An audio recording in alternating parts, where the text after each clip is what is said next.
Hello and welcome to Nerds with Dice. All right. We are night 2, all hollows, all dice. Oh, and I can hear myself back from the channel, which is good. Now, so it doesn't distract me, I better turn that off.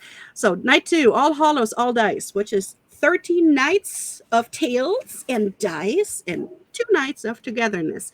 Last night we Yes. started with Sophia running her Field of the Dead game, which is a Walking Dead game. If you missed that, absolutely go back for that. They're in the middle of the run, but all the fields, all the fields.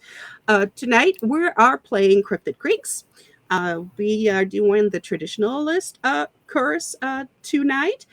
Um, and then at the very end of our run of games is Halloween night. We're going to have a Discord hangout for either all of us tired parents who ain't going nowhere after trick or treating, but we still want to have a drink with our friends or just hang, or you just don't want to. You just don't want to. Just come hang out with us. And we're closing out our All Hallows celebration on November 1st with two movie watch party. And that will be in our Discord. And we will put that link in the chat if I remember what to type. Absolutely join us there. I post lots of memes there. But now back to our game. Um, Before I introduce you to the game I'm playing, let me tell you who is with me tonight. And I'm gonna just start from what I can see on my screen. And there's Sam. Sam, just introduce yourself and who you're playing today, please. My name's Sam. I've been around the TTRPGs area for 7 years, and I'm playing Jane Smith, a bookworm. Oh, very, very nice. All right, next is Melissa. Hey, everybody. I'm Melissa. I've been around tabletop role playing for longer than I'll admit. And tonight I am playing Heather Stone, an athlete. Oh, very, very well. And last but not least, Matt. Thank you so much. I'm so pumped. My name is Matt. I've been rocking the TTRPG game for a while too, and I'll be playing Aaron Chu, the Misfit. Ooh. And I am Vivi or Vivacia, and I've been playing TTRPGs since the 90s. Yes, I am that old. But I started streaming and enjoying them in 2019 when I figured out, oh, hey, there is more crazy people like me, and I can play online instead of having no local group. And here we are. All my friends are in my computer. All right, and now let's talk about our game.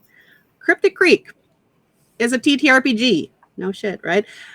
And it is about a crew of kid investigators, the River Scouts of Shingleford, who find themselves entangled in a centuries old conflict between powerful cryptids. They do this by investigating curses, that's what we call them, supernatural blights that grip their home region of Clawford. Clawford is basically the region, Shingleford is their town, it's right by the river. And these curses spring from the peddler. The peddler is an eldritch being intent on spreading chaos and misery throughout the community. And he reappeared in Clawford, and the thing is, everybody really likes him. He is very charismatic. He comes and he sells his trinkets and makes people happy. But sometimes you will just catch maybe there's a little tentacle coming out of his sleeve. Maybe his back is a little weird. Yeah, but he's of particular concern to the Watcher. The Watcher, who is a benevolent creature and supernatural patron of the Scouts, and they have existed in harmony with the townsfolk since ancient time. And the aim of our characters today is to investigate and break one of the peddler's trinkets curses, the traditional's cursed. And those are often under the protection of curse keepers. Those are the people who bought the trinkets and now are kind of intoxicated by this eldritch power. They might not even know. Most of the time, they don't even know. They just have a strong desire, and this trinket makes it happen. Now, if you want to get the vibes of this game, it's movies and TV shows from the 80s. Goonies, Stand By Me. Also, more modern thing, Gravity Falls and Stranger Things. There might be darker things, but it's mostly lighthearted, and we're kids. We're trying to fix all of this. The game mechanics are mostly carved from Brindlewood Bay and the Apocalypse World, but I think the description said there's also some Sild versus RPG sprinkled in by how they did the mysteries. But you don't really need it to know any of this to play. It is really fun. Very important, there's no set outcome. Every group and every play is different. We're getting clues, and in the end, we have to figure it out and roll for it to see if we are right. I love this because it lets me play too. Now, a couple of weeks ago, maybe a month ago, all of our players' characters were just hanging out by the river and looking around, and they ran into a kind of decrepit clubhouse. And this clubhouse belonged to the River Scouts. And that was a youth organization that disbanded shortly after a series of harrowing events in 1962. Their existence might have been altogether forgotten if you guys wouldn't have stumbled upon their abandoned clubhouse by the river and cleared away the overgrowth, made some space to get there, and made it mostly safe. And then, you found the moth-eaten manuals inside. You rehung the dartboard, made sure, the floor is clean. And suddenly you were visited by the apparition of a young girl, another scout. And you guys weren't scared. You wanted to listen to her. You wanted to know what was going on.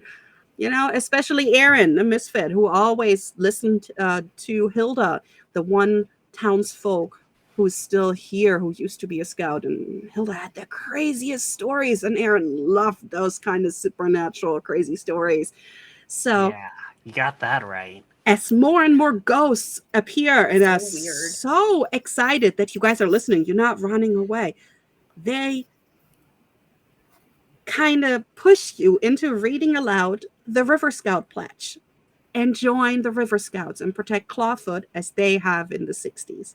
And as you read this pledge together, and the clubhouse fills with your words and the ghosts' words, something enormous seems to stir overhead. And there's a shifting weight on the roof, dislodging piles of dead leaves. This is your watcher. What does your watcher look like? What do you think? Is it big and furry? Is it kind of scaly? Is it... I What do you like think? big and furry. I think Yeah. that's adorable. I agree. Yeah. I imagine like a huge cat. Yeah. Ooh. You know what? Let's since Melissa let us know that her username is actually High Middle German for owls. Let's make it a cat furry part owl. Yeah. Not an owl bear. Let's Yes. make it an owl cat. The Owl ears cat. are more like one of these fluffy owl, ears where they have like fluffy feathers Yeah. on top of it, but it's soft and furry, and it has multiple kind of brown colors, almost like a tabby with some white in between. I think that is an awesome watcher for you guys. So this is now your new hangout. You are now River Scouts, and they have told you about the peddler, but so far nothing has happened. Now it is October. It's been a few weeks, almost a month. You probably found it at the end of summer, I would think, maybe. So probably end of August, I would think. At the end of summer break, you probably found your clubhouse. And I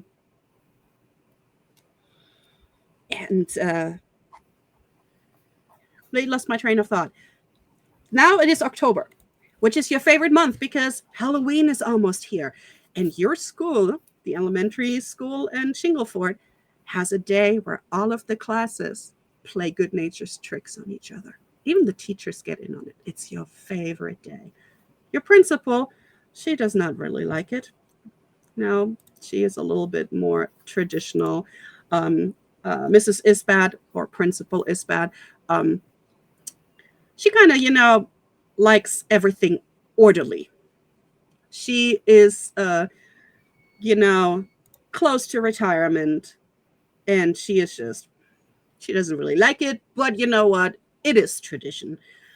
It is tradition. It has been tradition. However, as you guys are in school today, it is the Monday before Halloween. You know something is up. It's a half day. The afternoon is teacher planning. You have a free hour before release.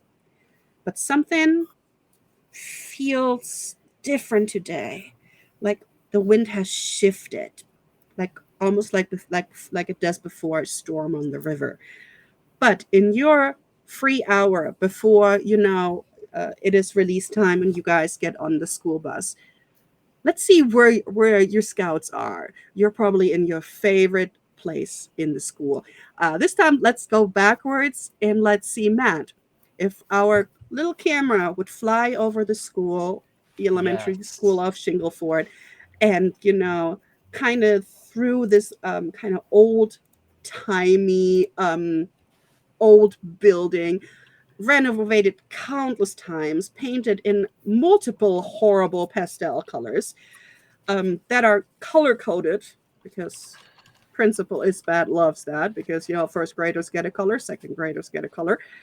But you love it because it's decorated. All of the teachers love brightly decorating for the seasons. But if we fly through, where's our camera going to find Aaron in this building in his free? Yes. So the camera will be heading down the hallway, and then you would hear from just beyond a door a very one-sided conversation. You would hear, "Yeah, how are things going?" "Oh, yeah, I'm okay too."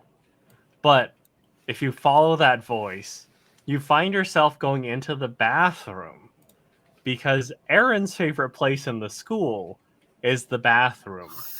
He is currently in one of these stalls because he's found that when it comes to talking with his totally not imaginary friends, being in the bathroom is the easiest place to do it without anyone looking at him funny or trying to ask him what's going on. And we zoom past the stall door and we see Aaron Chu, a fifth grader, 11 years old. He is wearing a button up shirt that has a lot of paint splotches on it. He kind of matches like all the pastels out in the halls a bit. He's also wearing a bright shimmery jacket. But he's just sitting there talking to one of his buddies. As a misfit, he is in tune with the Eries. And yeah, we find Aaron there. He's just going back and forth with Darren. All right. So as Aaron is having a conversation with his totally not imaginary friend, suddenly the door to the bathroom opens, and you kind of hear the heavy of brown loafers and the shh of a mop. That all of you know, it is Tony Mertens, the janitor. He's kind of an idol. I mean, all of y'all love him. He is friendly. He wears the same denim coveralls and loafers and leather gloves every day.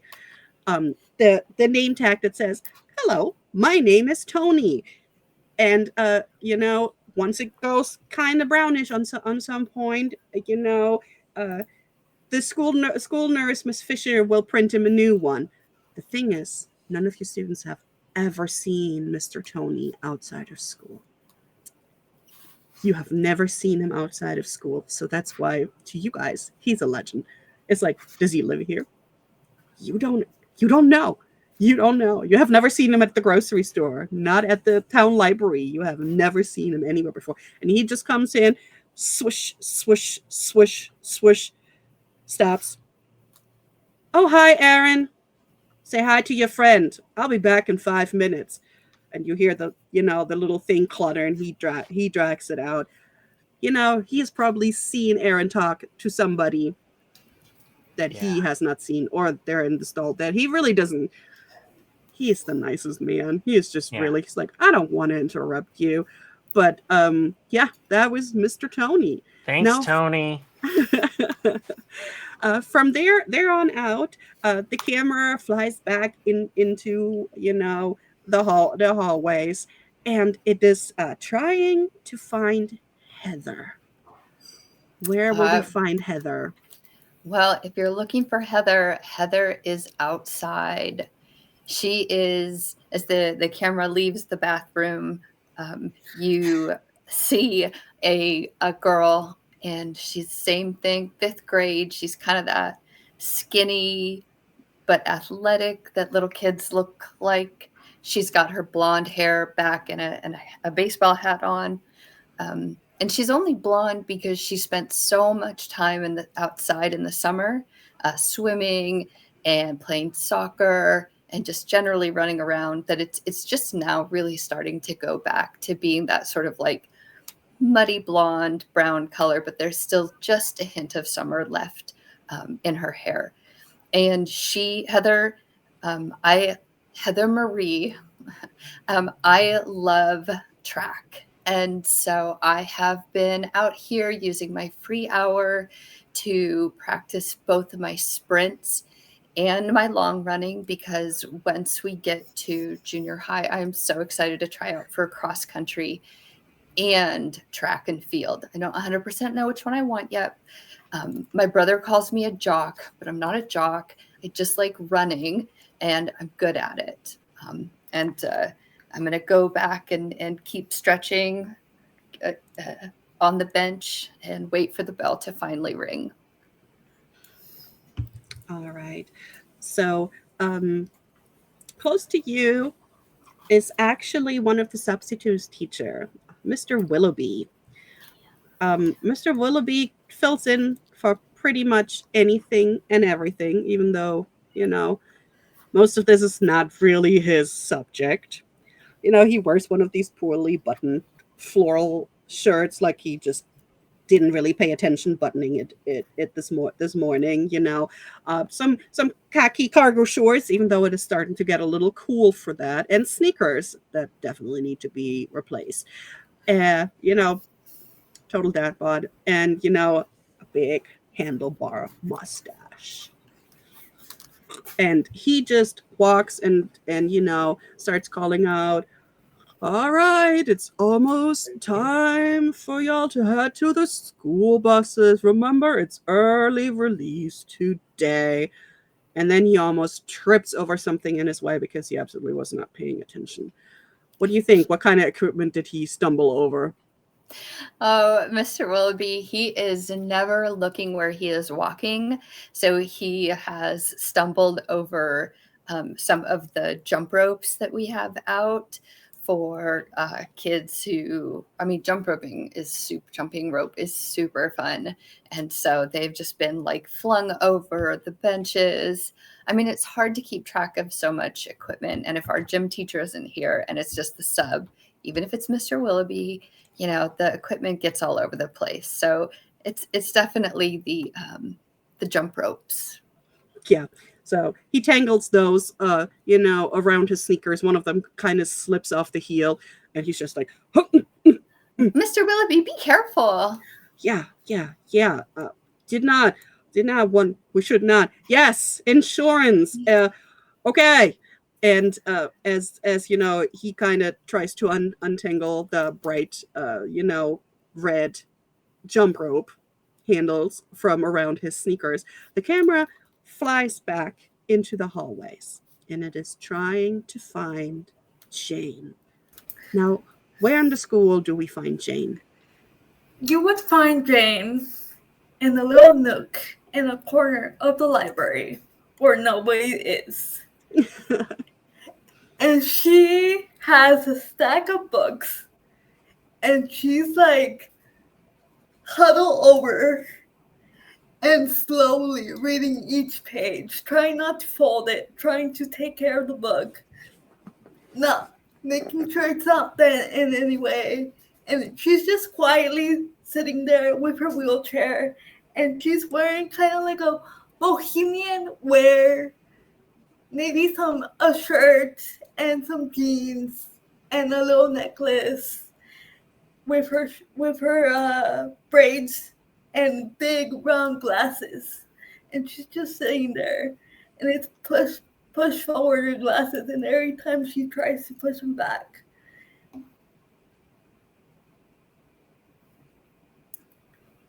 Yeah, I love that.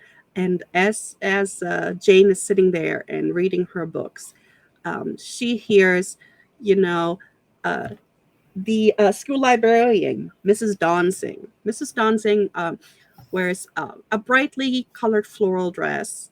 No, actually, yeah, a colorful and flowing dress. Floral dresses are really, really the thing for early fall, right at the beginning in this school.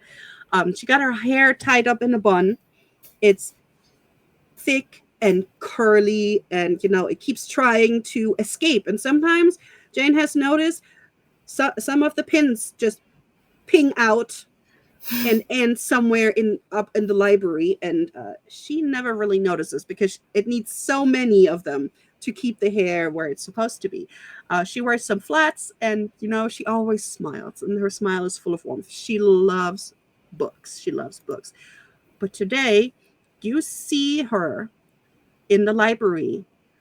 That is, always quiet. And there's rows upon rows of bookcases. And we know Jane loves all of these books. The subject matters go from news articles to fantasy fiction to goosebumps to whatever you want to know. But there's a number of shelves now that seemed empty and barren, save for a sign that reads, "Removed by the request of the dutiful but unhappy Mothers Brigade." And you see your librarian stand next to one of these, do a unhappy tap tap tap with her feet, and say, before she goes back to her desk, which is like one of, basically it's behind a counter, and she has the desk right behind it, and there's things that some elementary school students made for her. Somebody made her a mug, or there's something from art class where somebody, I guess, tried to make a vase, but she keeps pens in it. So it's a really cluttered thing. And she will look up and at Jane and smile and say, "Jane, it's almost time for the school bus to pick you up. Remember, it's planning day for us today." Can I at least take some of the books with me? I haven't finished them. Oh yeah. You have a higher limit than most of them. I know most other kids can only take 5 books, but I'm okay if you take more than 5. Just remember to come and sign them out before you leave. She would ask if because there's a certain book that she's been trying to find, and it's not there anymore. And she would ask where it is. Right. So I am thinking this will be our first roll of the day, because I'm thinking this is going to be a snoop move, because you are trying to find out what's going on. Which one of your abilities are you going to use? Are you going to be like charming? Are you going to be like stealthy? What do you think you're going to do?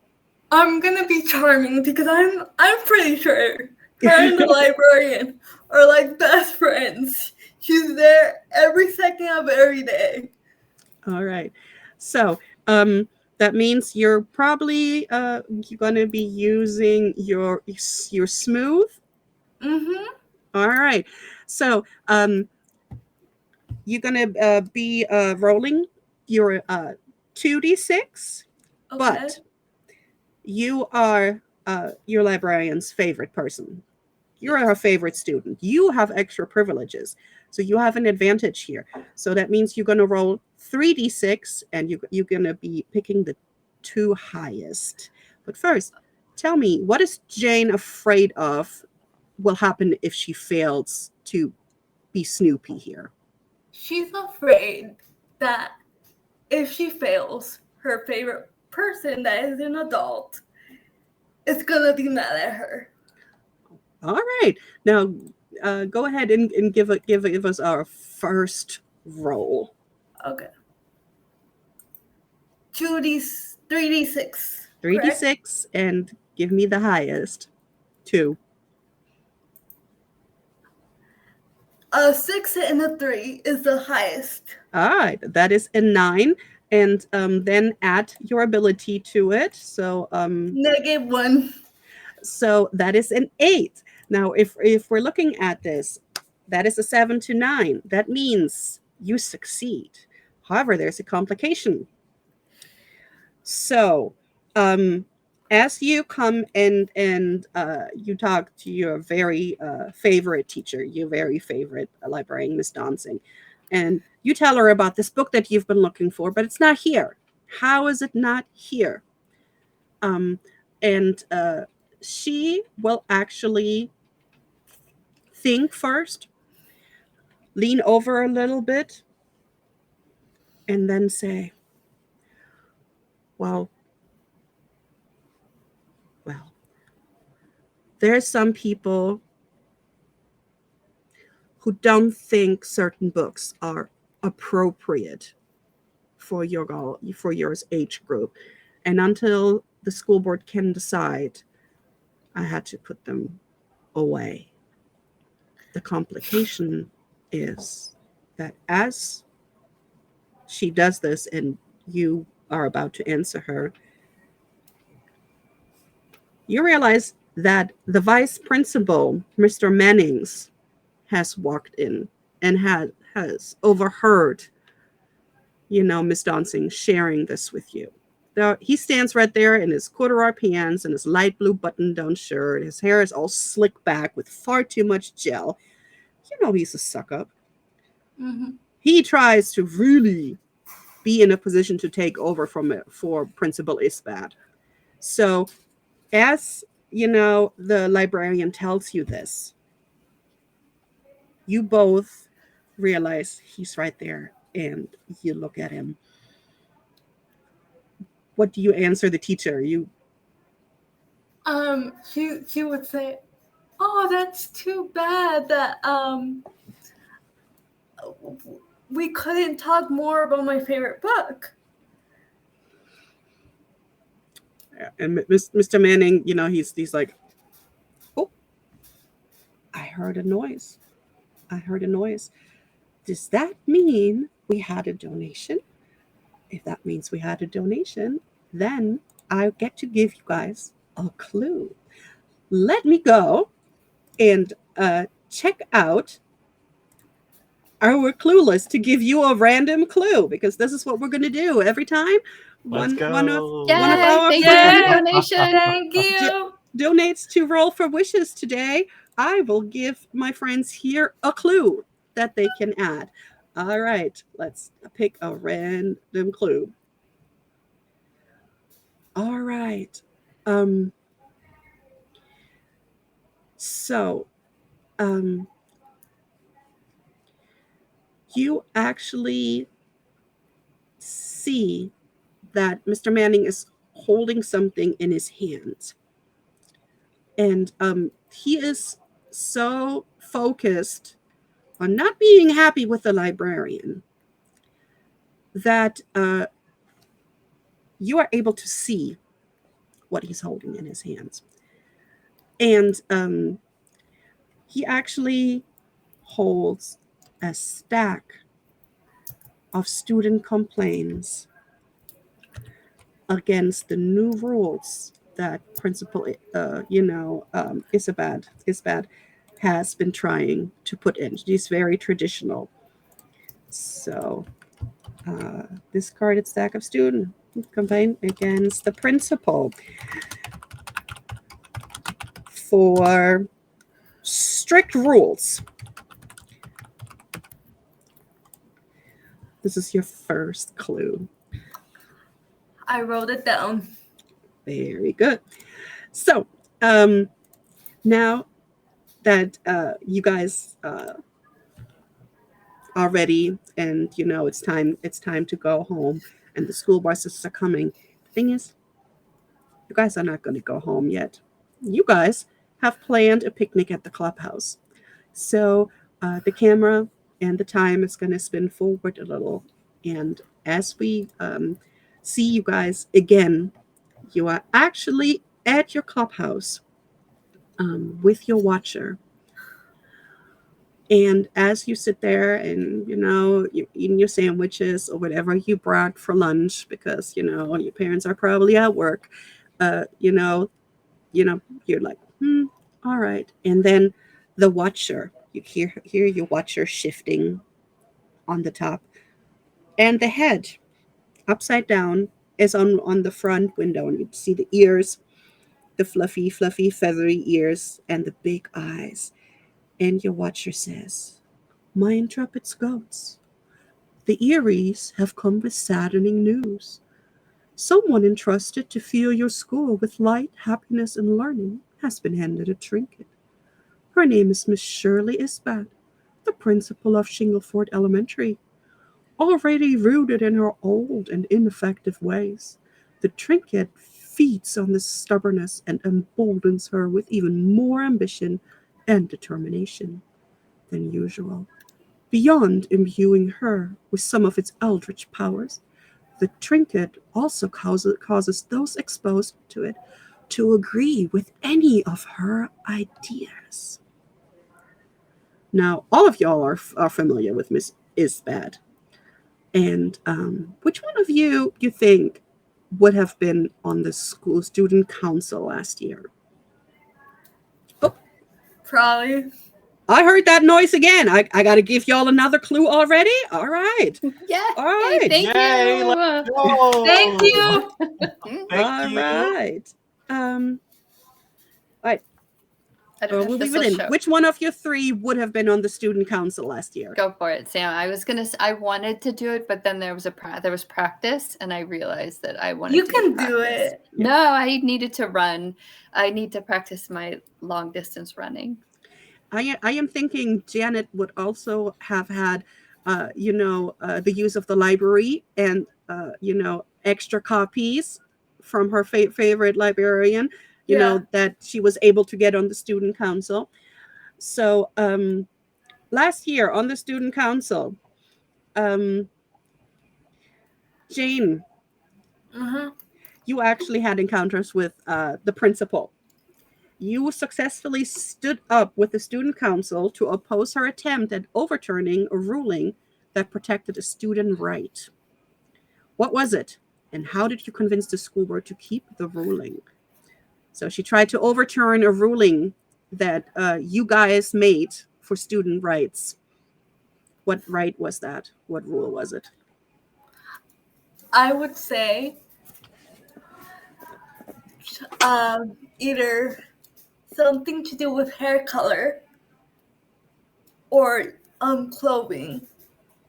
I think hair color is great. I'm thinking it was they used that maybe years and years ago there used to be a way tighter dress code. And you guys have been working for years on loosening the dress code and making sure it's fair, especially not gender based anymore. And there was one for hair that had to do with unnatural colors. And you were able to stand up to her and convince the school board that it doesn't matter what your hair color is. You are here to learn. Now, what you would know, Jane, is that actually in the last couple of weeks, more kids have gotten detentions for the dress code than in the last school year. Okay. And especially the kids from the student council back then have been getting more detention than normal. Okay. Not you yet. Not you yet, but some of the others that were on the student council with you that normally don't get in trouble have gotten detention already this year.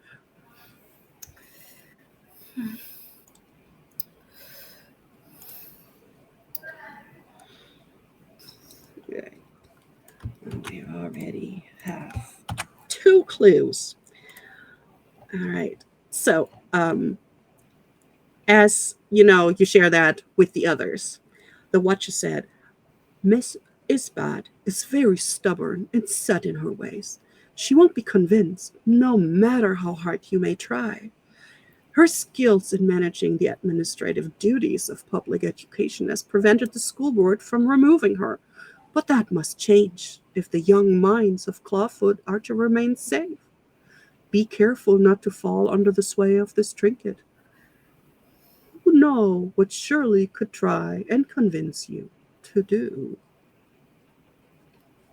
So, your 2 questions for the players that we have to answer today is, first, what form does the trinket take? Which is a complexity 2 question, and we will have to answer that question with some of the clues that we're going to collect before we can unlock the final question that we have to answer to try and break this curse.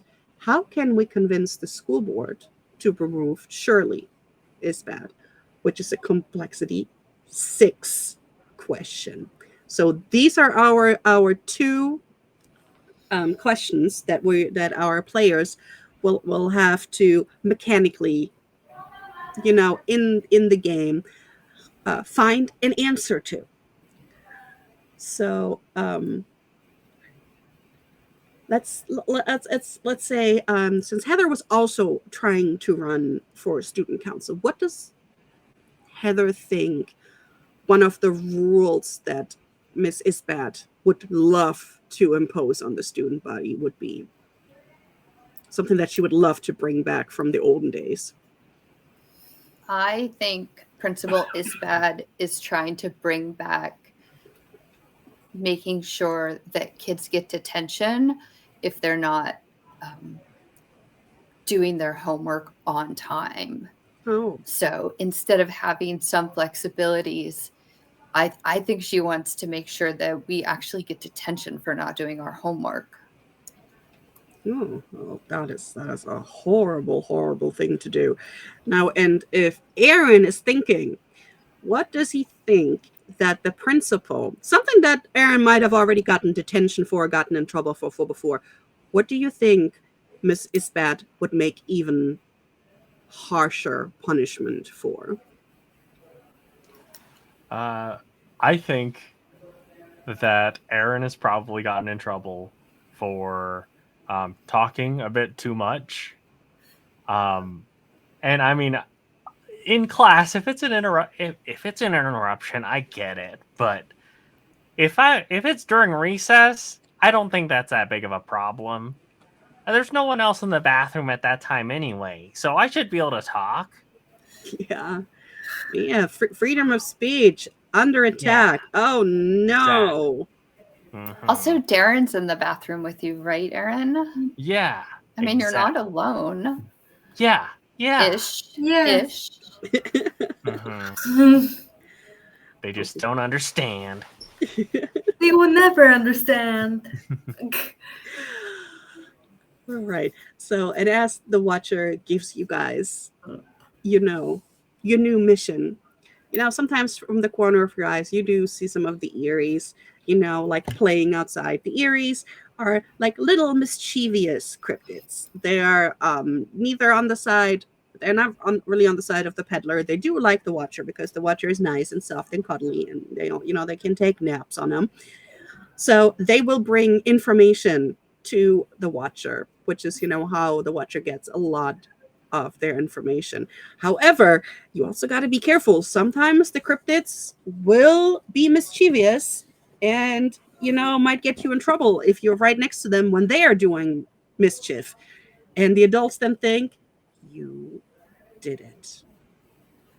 All right. So you guys have this afternoon off, and you can see and try and make a plan and see how you want to approach finding out what that trinket is, what the principal is planning, and how you can get the school board to get rid of the principal, which is on Thursday evening, the day before Halloween Tricks, because now you think Halloween Tricks is not going to happen because Principal Isbat does not like it anyways. So It's so unfair. That's a tradition. Yeah, so fun. Isn't she like all steeped in tradition? So this should stay. Yeah, that's a really good point, Sam. I don't know why she doesn't like this tradition. It's the best one. We'll get to the bottom of this as scouts. Yeah, we feel Yeah. River Scouts for the win. Yeah. River Scouts. River Scouts. I had to take a bite of my apple. So, what do you guys think you would try to do? I mean, you could always try and go back to the school this afternoon when there's no students there. Only the teachers are there doing their planning day for their lesson plans and everything. And some of them will do some other the training that they have to do to be better teachers or keep up their first aid classes, stuff like that. And then also tomorrow morning it's time for school again. So what kind of plans do you think you would have? I think we should go back to school because if it's like what's it called, like in-service day or teacher training day, then they'll all be occupied and have to listen to the lectures that they always lecture us with, or their kind of schooling. So if we go back, maybe they'll be busy and we can see if we can maybe she's keeping it in her desk, or we can poke around. Yeah, snoop around. Let's snoop around. Yeah. All right. So you guys say goodbye to the Watcher for now, and you're heading back to your school. So as you make your way back, and the camera kind of follows you. It's a beautiful fall day. The leaves are already turning. You can hear the river kind of in the background splashing. Some squirrels are running around. Well, maybe it's not all squirrels. Maybe it's also some eries. You don't know, but you can hear them chattering. And it's such a weird feeling to know something's so wrong, but everything feels so happy and so bright. Now, as you get to the school, where in the school do you guys want to go first? Let's say like that. Or are you splitting up? I would say I would turn to Aaron and say, do you know an area where we can be more stealthy, since you hang around in the stalls a lot? Yeah, I think I might know something like that. Let me confer with my accomplice real quick. And I wonder, like, because this is a fairly old school. I wonder if there might be like secret passages or anything that might have existed in the past, where we might be able to navigate through. They might actually have some of these temporary walls that you can add into the ceilings that you can push. And maybe there's a couple of places in some of the bigger rooms or in the gym where there's areas that were closed off because there's mats stored in them, or maybe by the music rooms there's old musical stuff stored in that, and they use those to close them off from the rest of the room so that the kids don't get into it. So I would say that knowing about these, I will for the way that you're getting around. If you have to roll any scout moves to move between areas, I'm going to give you advantage on that. So because that you can't.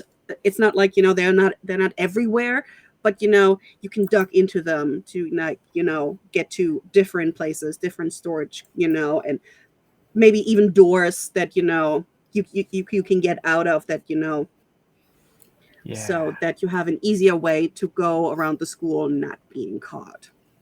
Excellent. I think that after receiving this information, Aaron is gonna grab a stray piece of chalk that was just left out on the ground, and he's gonna draw out, scribble fairly messily a map of the school, and just be like, "All right, so if you're here, you can duck into this area and sneak into the music room.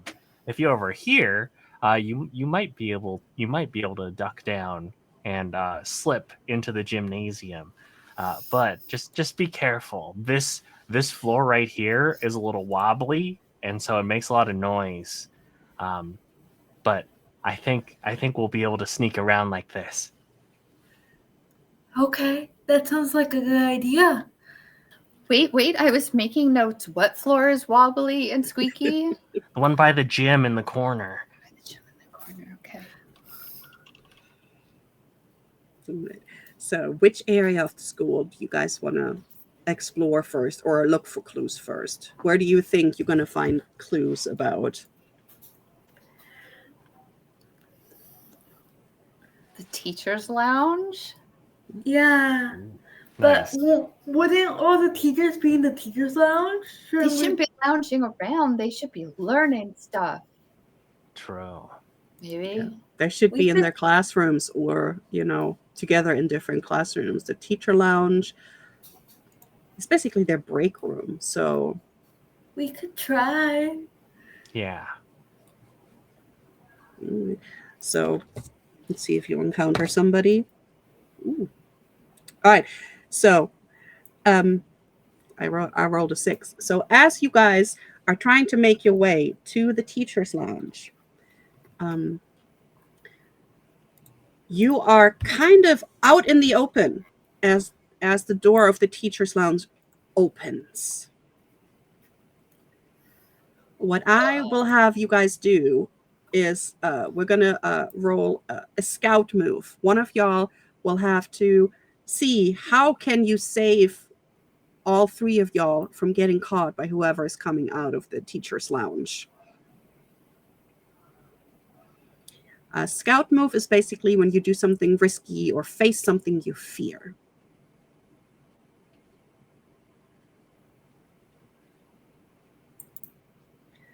So who has an idea how you guys could hide yourself really quick from whoever is coming out?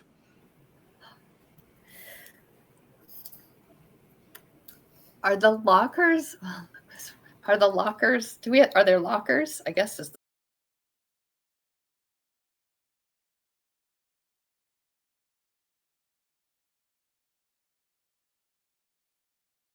OBS Studio.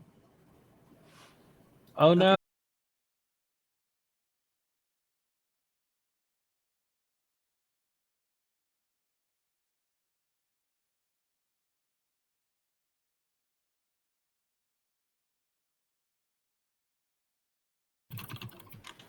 All right, now it says reconnected.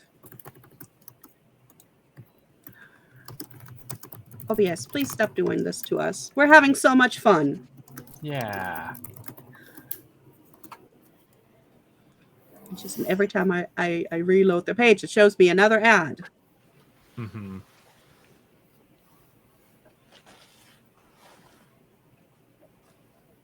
Okay, I think we're back. Okay. I think Aaron is going to try and lead all of y'all into the bathroom. And you will have to roll the scout move. What is Aaron afraid will happen if he fails or loses his nerve? I feel like with the current speed, whenever Aaron goes fast, the thing that he's always afraid of is that he's going to trip and fall on his face. And so that's what he's afraid will happen. He's afraid that he'll usher everyone in, but then he will fall and then be left behind. Oh no, Oh. that does not sound good. All right. Go ahead and roll me with advantage. So you've got to roll me Okay. 3d6 and give me the 2 highest and All add right. your ability to it. Okay. Which one are you picking? I was gonna pick athletic because I was going speed, and I'm not great at that. So, but I got a 11, so -1, 10 total. All right, a 10. Absolutely. That is a success. You achieve what you attended. Absolutely. You hold your nerve. Now, describe how that Totally plays give you a out. high five. Yeah. How is that working? I think that Aaron, like, when he notices the door opening, I mean, he usually is caught in most situations, but he realizes that there are more people counting on him now. He's got his fellow scouts, and so he is emboldened, and he ushers both Jane and Heather. He's like, "All right, we got to get in here. I know this. This is one of my favorite classrooms. I haven't been here in a long time, but it's great to hide in." And he's going to, as he ushers them in, I imagine that there's a weird speed because Aaron, of course, being a misfit, has a connection with a specific Eerie, and this is one that's fast. And so I imagine that as Aaron is moving, it's almost as though there's something easing us along. Like even the door seems to open a little bit quicker than it should. Each of our steps is moving a little bit faster because one of the Eries is giving us just a little bit of a boost. Oh, I love that. I think that sounds great. All right. So, you guys are hiding in the classroom, and you hear the clack clack clack clack clack of the school nurses' heels walking by. And as they fade away, you guys are able to continue towards the teacher's lounge. The doors open. Nobody is in there.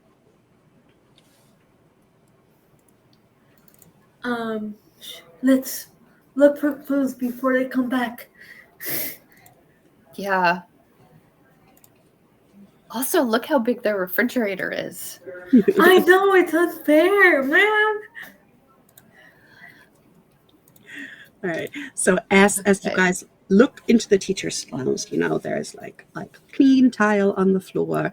There's cushioned armchairs and sofas, but they're all kind of old. They're like that old greenish corduroy kind of wrapped, like wrapped thin in places. And there's a what looks like a newer flat screen television that's hanging in a corner. There's a coffee machine and that big fridge, and it seems like they're stocked with drinks and snacks.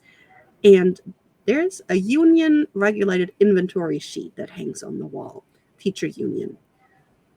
And this room is actually one of the few victories the teachers union has been able to achieve under the principal Isbad and administration. What Detrius from other failed plans do you think can still be found here when the teachers union was trying to push something through, but the principal did not let them? What were they trying to win for themselves?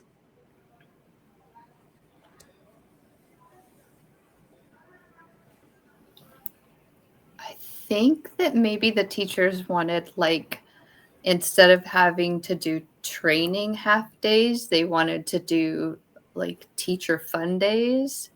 So like to be able to like go out to like lunch together and go bowling together. I don't know what teachers do. So Bowling, something team fun. building. Yes, team fun, like team building. Yeah, like team building. Teacher Fun team in the building. sun, kind of. And Yeah, picnics and stuff. And well, hold on, I'm gonna spin this as it goes. I think the teachers wanted to participate in the Halloween tricking, and they weren't allowed to. That might be better for a Halloween themed one. I mean, they probably wanted to do all these fun things. Who doesn't want to do fun things? Yeah. But I think they wanted to participate. So Maybe mine for that, you might find a letter, actually, from the school board that declines that for insurance reasons, liability reasons. So it's kind of like like an often folded kind of thin form letter that where they filled in the reason why it was denied, and it would say liability and insurance reasons. And for the other one, you might find a sign-up sheet with ideas for team building stuff like bowling, a picnic, playing dodgeball outside. That was probably from the substitute teacher. You never know. But I'm guessing somebody wants to look for clues. Who wants to look for clues? And how do you do it? I'll dig in. I'm gonna look.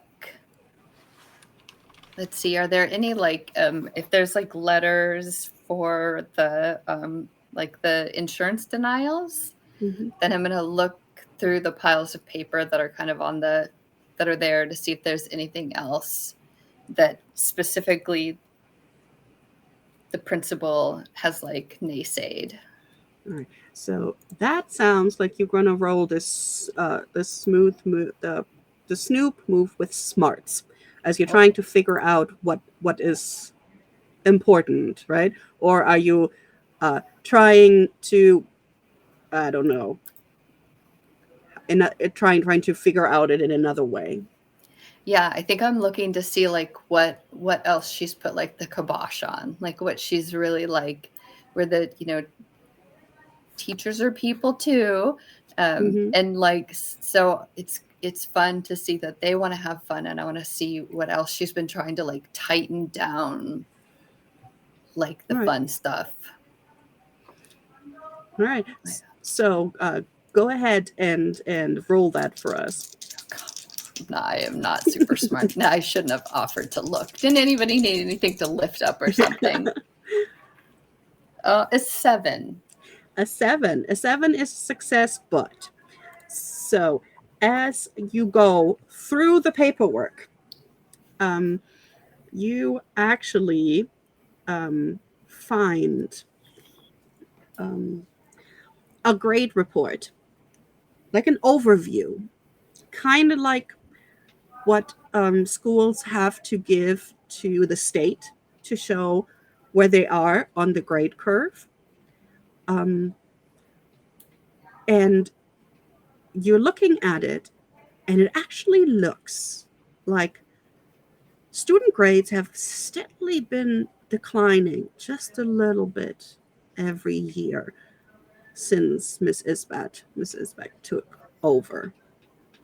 But the problem is that the bottom part is like ripped off, so you don't know who printed this or who kept it over here or when it was printed.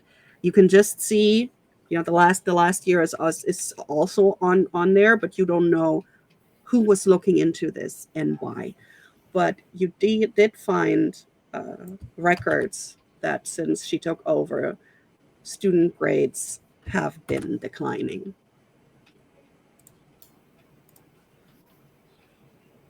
Right. What are the other two doing?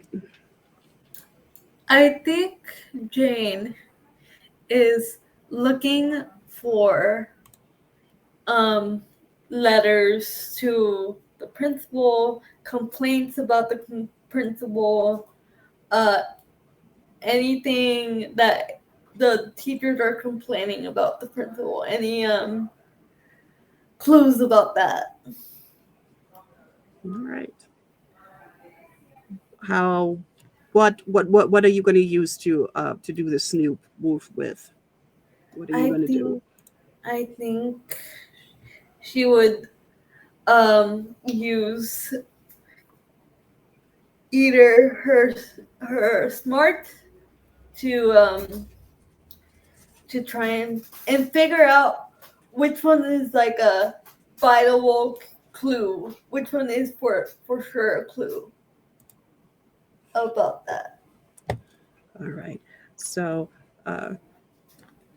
go ahead and roll that for us.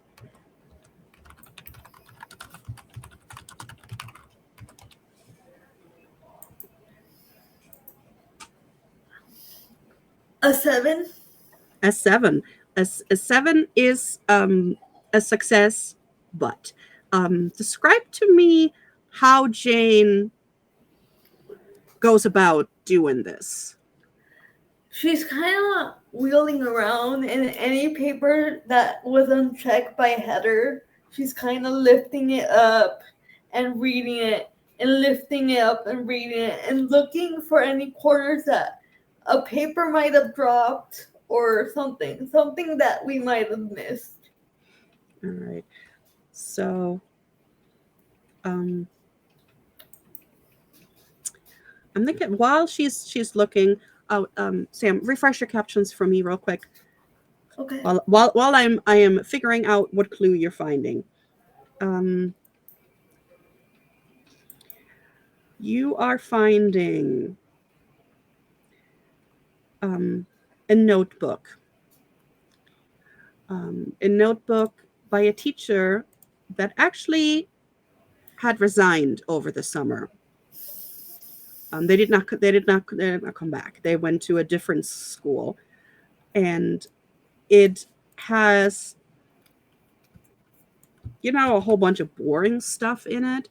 But then you realize that there is one area where the teacher pressed harder at the end, like they were mad. And it is a rumor of foul play during Mrs. Isbat's interviewing process. What do you think that rumor could be? I think the rumor might be that the principal hold on the board is slipping. They're going against her now, slowly but surely. Right. So that she's trying to hold on tighter by trying to hire teachers that agree with her views instead of the ones that are best fit for the job. Yeah, that would make sense. So she's trying to nudge in favor of hiring the teachers who have the same traditional views as she does. All right, that is clue 4. Right, and as the others are doing this, what is Aaron doing? Aaron's checking out the snacks.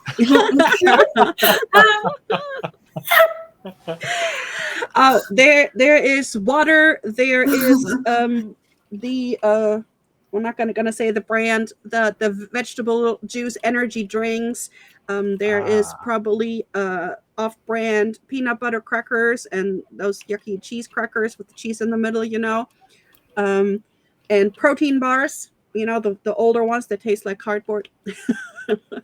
But also, interestingly, a bowl of fresh apples. Probably Mr. Tony brought those in. Oh, okay. And I think Aaron is just gonna grab like one of each of these and just go over to Heather and Jane and be like, if we're gonna solve a mystery, we gotta have our energy up. You are so right. You're a lifesaver. Yeah. Yeah. All right. Now that that you guys have looked through the teachers' lounge, where do you think you wanted to go next? Do we know if one of those new teachers is in the school already? Like, have already been working there, or they're still in the process of? Okay. I am actually thinking that maybe there's a new social studies teacher. We're gonna call him Mr. Hartman. And Mr. Hartman um, uh, has just started. So you know that Mr. Hartman has just started after the summer, and yeah, he's older. He's in his 60s. He's a little bit more traditional. He's not one of the younger ones like Mrs. Donsing, the librarian, who's still kind of on the younger side. Yeah, Mr. Hartman, he's the one um, social studies teacher, the new social studies teacher. Should we go to Mr. Hartman and see if there's any clues there, or? Yes, that was super smart. Yes, we Yeah. absolutely should. That was the super smart idea. Good thinking. Yeah. Right, so you guys are gonna go to Mr. Hartman's classroom and see if he's around, or if you can just take a look around. Yeah.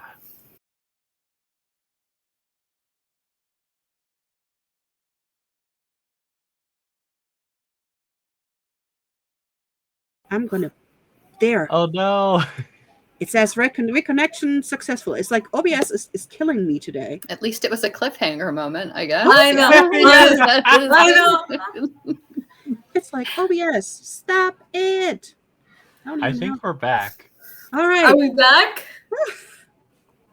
Okay, so you made it to Mr. Hartman's classroom, and you look through the window, and there is nobody in there. You guys go inside, and it's a typical classroom. They all have kind of an identical floor plan. Each teacher does rearrange their, the general look, and the way that the tables are. But most of the desks are quite old, safe. Sometimes one of them breaks and there's like one new desk or one new table in there. And most of the classrooms actually don't even have whiteboards yet. They still have chalk and slate.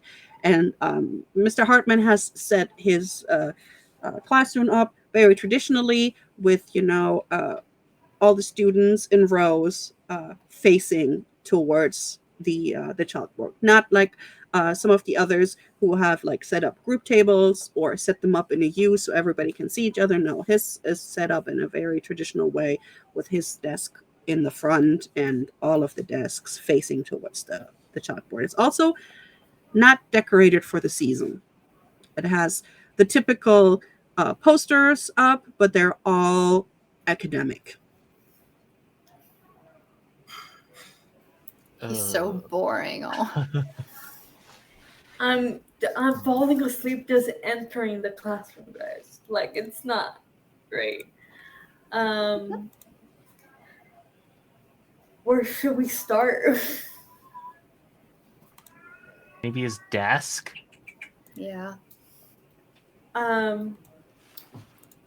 Aaron, you want to check his desk and I check the books? I would love to check his desk. And I'll check if he has like one of those, because now I'm picturing him, like if he has one of like those old like leather bags that he carries his junk in, like papers and stuff. Mm-hmm. I think that's what, when we go snooping around, I think that's what Heather's going to go look at.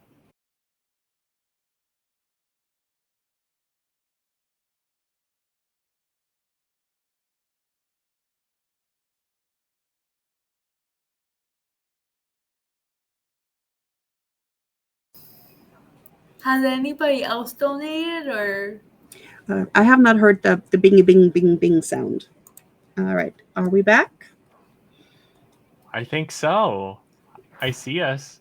All right. That is good. We are having tech gremlins, but that is okay. We will do fine. We are in Mr. Hartman's classroom, snooping around. Who wants to snoop first, and how are you doing it? I want to check the desk. All right. What are you gonna? Are you gonna just be like, I'm gonna use my smarts to figure out what's in there. I'm gonna use my cool so that I don't rush and I don't overlook something. So, I think that Aaron, what he's thinking is, all right, how I look through my desk. If I need to find something, is I go in and I take everything out as quickly as I can so I can sift through everything. And so I'm going for something that is like a quick movement, but because of my Eerie, I can use attuned instead for Ooh. this. And so I imagine that Aaron is like, Darren, would you help me sift through this real quick? And then he just starts opening and just dumping stuff onto the desk. Oh no. Okay. Roll for it. All right. Uh-oh. Okay. At the very least with my attuned, that'll bring it to a 7. All right, which means that is still a success. And but there will be a complication. Yeah. All right. So as you're looking through Mr. Hartman's desk, you actually find an empty bottle, and it's kind of made of a weird material. What material would Aaron think would be weird that a perfume bottle would be made from? Oh. Gold. All right. So it is actually a golden perfume bottle, and as you sniff it, you're like, oh, that is La Parfume du Pied. That is the same perfume that the principal uses. But it's empty. It's an empty golden bottle, but you can still smell it. Huh. Hey guys. I think this is what what Miss Isbot uses. Huh. I'm gonna sniff it and be like, oh yeah, that's totally her. That's weird. Yeah, why does Mr. Hartman? Yeah. And why is it gold? Dude, have we seen them be really talkative to each other in the halls? Do you think they're a couple? Ew, do they kiss? Yeah.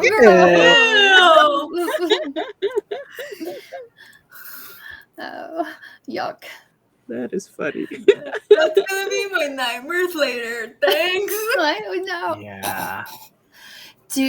It's weird though that it's empty. Although, do you think he keeps it because he likes the way she smells and he just like picks it up and sniffs it sometimes? Who would like to smell that? The principal. Who wants my to smell a gosh. principal? Especially Ms. Isbad. Uh-huh. All right. Is somebody else still looking around aside from the desk? I'm looking at the books, like in the bookshelf. If there's a bookshelf, I'm looking behind the bookshelf, inside the bookshelf, any clues. All right. What are you using? Are you going to use your smart to figure it out? Are you going to use your athletics to move the shelf? Are you going to talk Heather into doing it for you? I'm going to talk Heather into doing it for me. Yeah, do you want me to move this for you? Yes, even though I lift heavy books, I'm not that strong. All right, so go ahead and roll me that snooping move with smooth. Me or Heather? Oh yeah. I'm gonna try to I don't know if there's like a helping action, but to help, I'm gonna try to like pull the bookshelf like away from like the wall, so that Sam can like look behind it and see if there's anything taped or anything like that. I'm thinking what we're gonna do is since she's trying to get another scout to help. I'm gonna say you'll have advantage on this one. Perfect. There you go. Roll me with advantage and smooth. Me, right? Just to make sure. Yeah. Or yeah. Okay. Sam rolls. You got to roll 3d6. Do the two highest and then add smooth. Oh, 4, and a 6. Ooh, so that is a 10 plus smooth. How much is your smooth? My smooth. Let me go back to my thing. My smooth is a -1. So it's a 9, but that is still a success.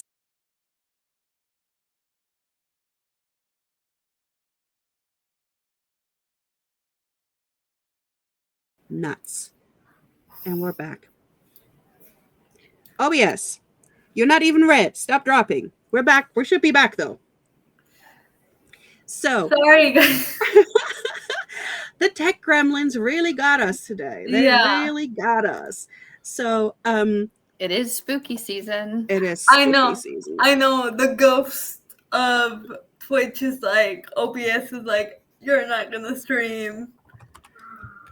OBS is like, what do you mean you're raising money for Make-A-Wish so sick kids, can have some awesome stuff while they're critically ill. Seriously, OBS. How dare you do something good? Horrible. All right. So, but you two, it's Jane talks Heather into doing the hard work for her, and you look behind the bookshelf. Let's see what you might be finding. You actually find a letter that has dropped behind the bookshelf. And it is handwritten and clearly written by an adult.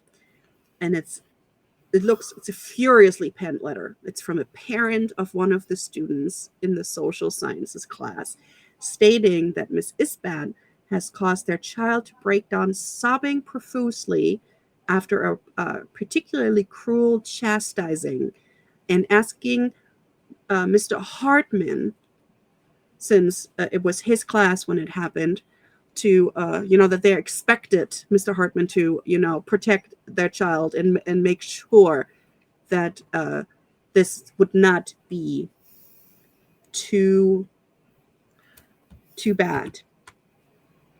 And he didn't.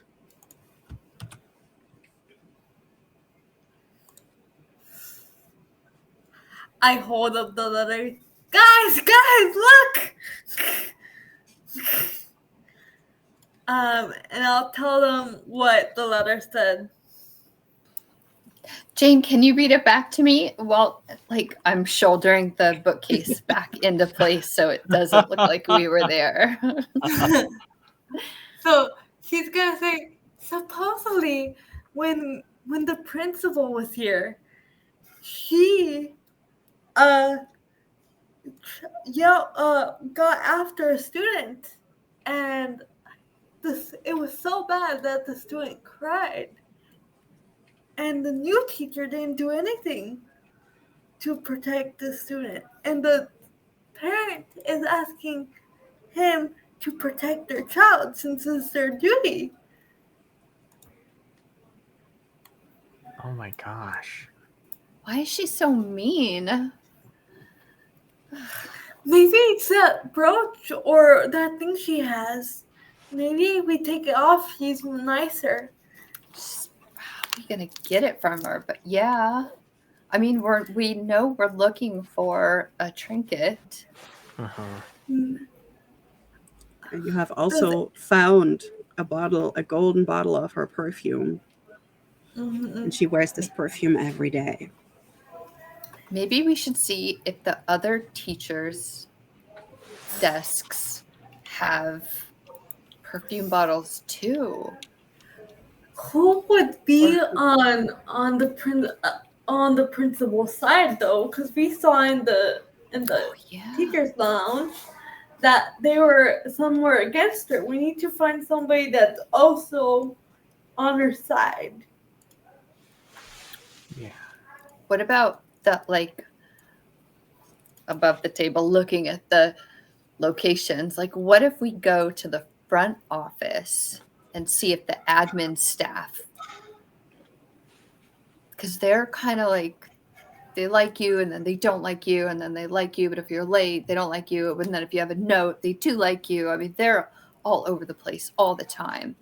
They're confusing. It's very confusing. They are confusing. Yeah, and so we should do that. We should Yeah. go to the admins. Yeah. Place. The front office. All right, so you guys are heading from. I am just gonna say you cleaned up whatever ever you did, Yeah. so that Mr. Hartman doesn't know. Aaron just dumps everything back in the desk and shoves it close. You see Jane put the books back, but in order, in like color order. She's like, this book goes here, this book goes here, this book goes here. They're so much nicer than we came, except that and there's like a big scratch along the floor from moving the bookshelf. But the bookshelf looks like super nice inside. Yes. It's like clean. As you guys come out of Mr. Hartman's class and you go and and you're still probably talking about it, suddenly you hear behind you Mr. Willoughby's voice. You kids sure you want to be here right now? I mean, it was early release. Shouldn't y'all be playing hacky sack or something? Go on. And he is moving towards the teacher's lounge. Oh yeah, Mr. Willoughby. Hey, how's your ankle from earlier? I was just getting my exercise bands out of my locker. And I'm gonna, because I grabbed them out of the clubhouse before we left to do a little retcon. Yeah. And I'm gonna pull one out of my backpack and be like, see, and be like, squicka, squicka, squicka.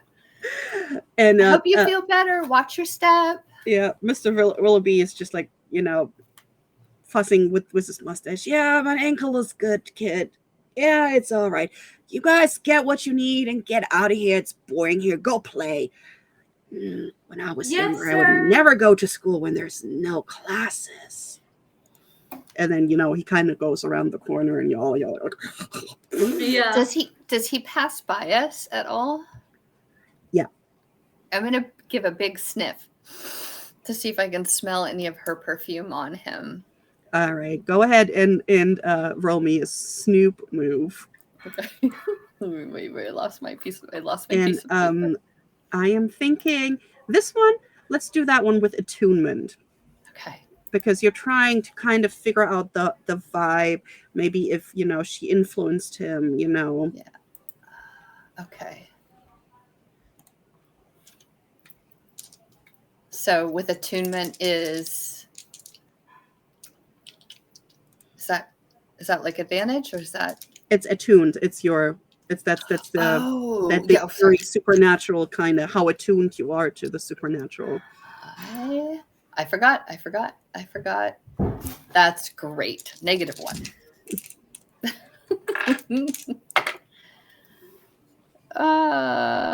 Yeah, 4. Oh no. All right. So you have the option of taking the failure, which means you don't find anything, or you could choose to lift one of your sashes of ages from your playbook and narrate on us a flashback, which would make it a success. Yeah, I'm gonna lift my sash.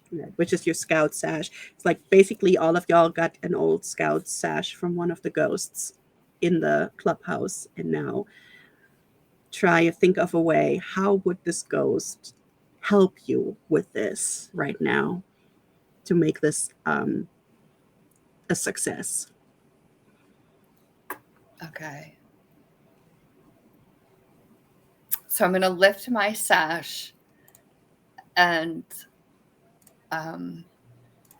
like kind of like call on our little scouts, like our little scout motto vibe that we didn't prepare, but I know we have one. And I'm gonna lift it, and as I do it, the spirit of the spirit that I see, it's a flashback to a time when I broke an object in frustration. And it is, I have this flashback of when I was in my mom's bathroom and I was messing around with all her things, like her makeup and her like bottles of stuff.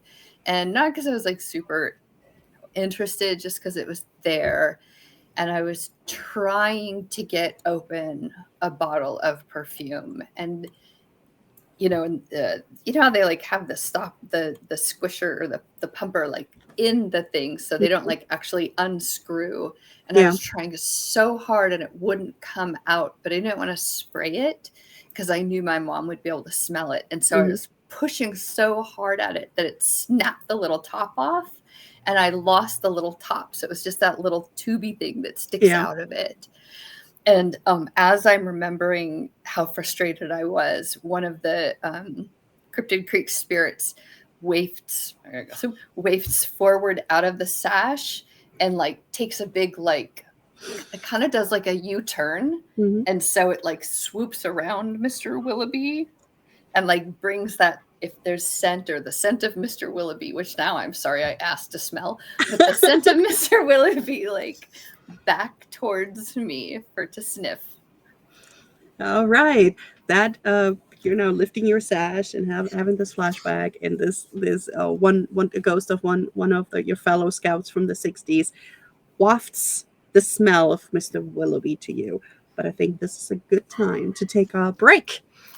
And we will reveal the smell after our break. So guys, we're going to take 10-15 minutes break, and hopefully, the tech goblins will all get bored by then. And we will see you guys after. See you in a bit. Get something to drink. Go potty.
Hello and welcome back. Welcome back.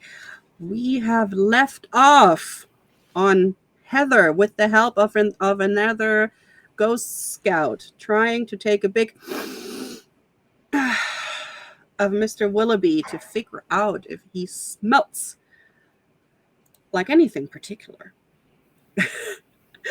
So just to remind y'all, we are playing Cryptid Creeks. We are playing the Traditionalist Curse.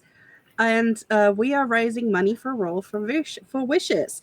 Every time somebody donates to Roll for Wishes and we hear the little chime, I give our players an extra clue, which they need to, answer the questions and get rid of the principal who's trying to take all the fun away.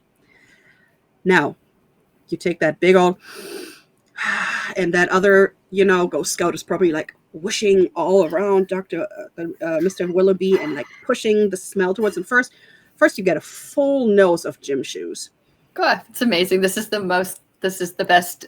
Yeah, because you guys I've were in ever gym made. class. He probably took his shoes off and put him back on when he was, fixing his ankle. But then you do smell just the faintest of the perfume, le parfum de pied that the principal wears. So as soon as he's out of sight, I'm going to turn to Sam and Aaron and say, "You guys, he smells like it too." Do you think it's like the original perfume bottle, or like an item that has the perfume in it, or What if she's like bewitching them with her perfume? Like once they smell her, they want to do what she says because she smells so good. Ugh, gross. it doesn't smell good though. No, like, I know. You adults are gross. Oh God. What if because I remember you were talking about how you broke the bottle of your mom. What did she do? Did she get a new bottle? An empty bottle? And put it in there? What kind of empty bottle could you get? And would maybe the peddler bring an empty perfume bottle that looks... Yeah, like a fancier one. Mhm. She got a new bottle because I lost the push part. And it was one of those fancy ones that had like a dipping tipper. Yeah. It had a dipping dipper, and it was so pretty. So that's something. Maybe the peddler brought her perfume, and she's been like sharing it out to different teachers, or Mr. Willoughby and Mr. the social Hartman. studies teacher. Thank you, Hartman. So maybe she has like her main bottle, and she's like contaminating them. I think we should. It's about time we go to the office, and maybe after we snoop around, go to her personal office. Yeah. Yeah, Aaron, I bet this is the only time you've wanted to go to the principal's office, huh? Yeah. Don't remind me. All right, so you guys make your way to the front office, and you don't meet anybody. You make it there with nobody close to y'all. So the front office, is it has a new hardwood desk that sits atop the old scratchy and coarse gray carpeting.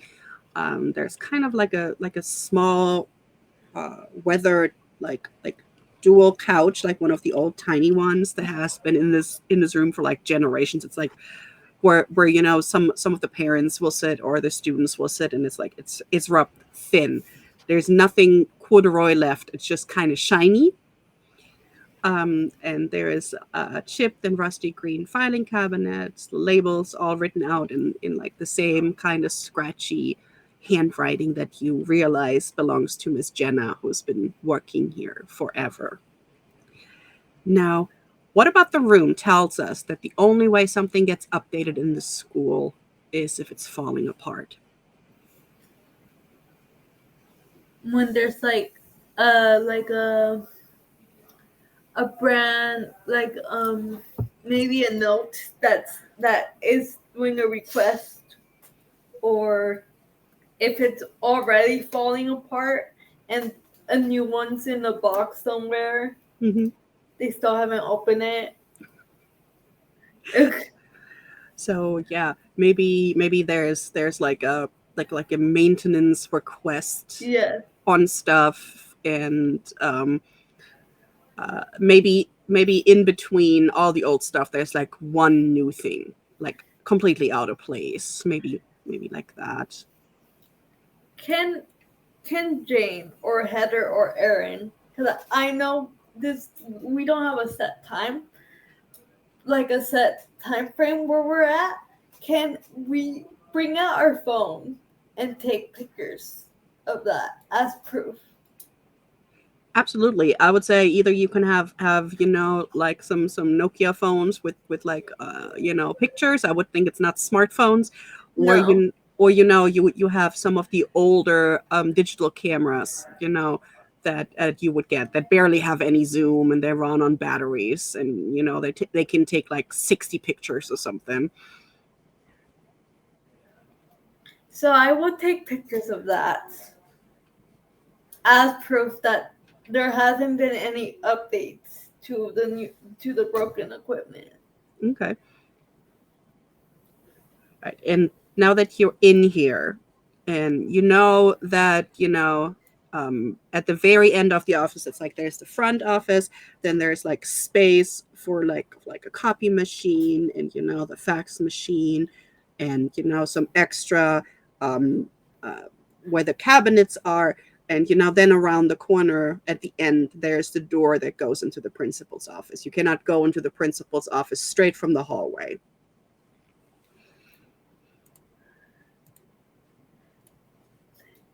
I think we should go look at the reception. Is there anybody in there? Is it empty? I guess that's what we should have It's asked. empty. Miss Jenna is not here. Sorry, you might have said that, and I totally blanked out and panicked that the reception or that the admin was there. Maybe we should go look in Miss Jenna's desk and see if she has any perfume, any of Principal Isabad's perfume. Yeah. Yeah. And then we should go to the office and see if she's there. Sounds So, good. as you guys make your way over to the desk, you actually notice that there's like a pinboard, with like the typical thing, new after school club, come read to the shelter animals, kind of like that. And then there's actually a newer handwritten post-it note on it, that is something for like a new rule. What do you think this rule would be? Something that would really get most of the students' goats. That is handwritten in the principal's handwriting in red. No more recess. Oh, that's a good one. Make no more resource for talking in class. Yep. I imagine Aaron's shocked face as he reads this. Yeah. If there's like a letter opener or something, he's gonna pin it, just start stabbing at that post-it note. I'm not sure she has a letter opener, but she definitely has a stapler. You can probably staple it 10, 15 times. Aaron, no, there's cameras around here. We can't. No, I can't. I can't stop. All right. So and Aaron, you're just pinning it to the board more. Why don't you just pull the post-it off? Yes. I didn't think about that. They're gonna know. That's okay. That's why we're a team. They're gonna know somebody was here if you Yeah. keep stabbing the bark. Yeah. And he's gonna look for the little alligator thing. Yeah. that you take the staples I out. think that will just take. Now the post-it note just has a whole bunch of tiny holes in it. So while he's doing that, is Heather searching the desk, or is Jane searching the desk? Do you want to, Heather? While I try to make the poster better. Like I get a piece of paper and I write in the same handwriting. Okay, perfect. Yeah, while Jane is attempting to forge the principal's note, I will. Oh, hi, baby. I will look through the desk for any perfume or sachets or that same smell, since now I'm really familiar with it. All right, so go ahead and roll me the snoop move and pick your ability to go with it, and then tell us how you do it. I'm gonna use. I think I want to use some. I'm gonna use like smooth, and I know that's like the more social one, but I'm kind of like. I know how. I'm terrible with names in real life and in games. Miss Norris? No, what's our admin's name? Miss Jenna. Miss Jenna. Oh, I even know it, Jenna. I'm writing it down this time. That's why I'm always taking notes. I know Miss Jenna, and I know she like, she has like a really like, she always has like a fancy, like it seems fancy to me, purse. And like, she's always like, seems like she's dressed like really nice. And so I'm going to try to use like that smooth, that social to try to like think where she would hide or like keep like tucked away like a special perfume for her. Oh, good. That's 11. All right. That is absolutely a success. So you keep looking around, and Miss Jenna's purse is actually not here. It seems like Miss Jenna has already left for the day. However, as you go through it, you actually find one of these old desk toppers, which has like the dates on it for the secretaries and the admins to see what they have to do. Where the letters go that they have to answer, or the things they have to sit out. And as you go through the dates, and it's the week before Halloween, and you find actually one from a couple weeks ago that has not been taken out, and it's actually like one of these carbon copies from when you fill out stuff, and it's actually the bottom part of a check in Shirley's name written to a member of the school board. And I am going to yank it out of the flappers, the organizer, and I'm going to run over to where Jane and Aaron are messing with the board, and I'm going to be like, look at this. She's paying the school board members.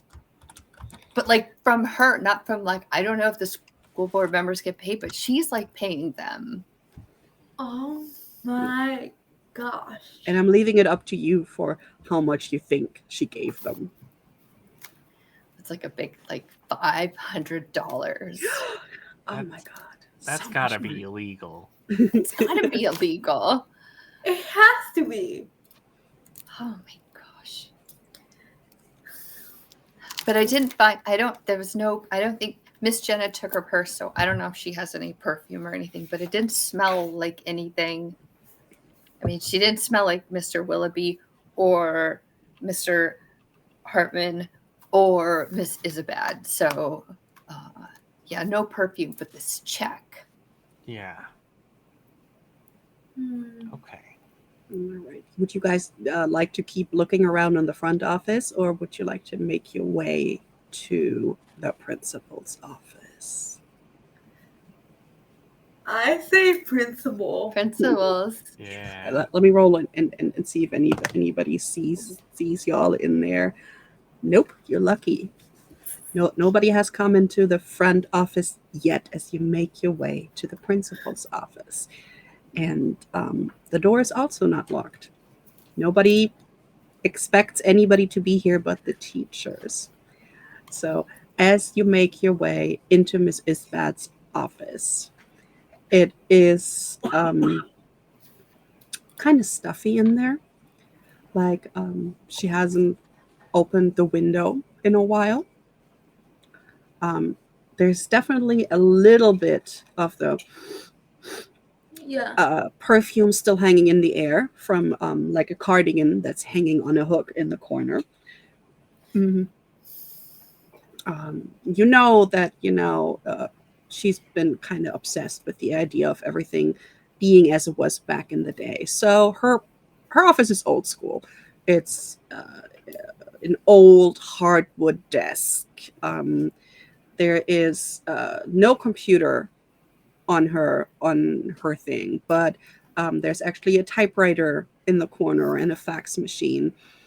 The typewriter doesn't really look used. It doesn't seem like she's actually using it. She's just having it there because that's cool. She also has this. She has like one of these old school green blotters on her desk. Those little. I don't even know why they had them on there. Probably for writing, so that writing was smoother or something. That's kind of like that.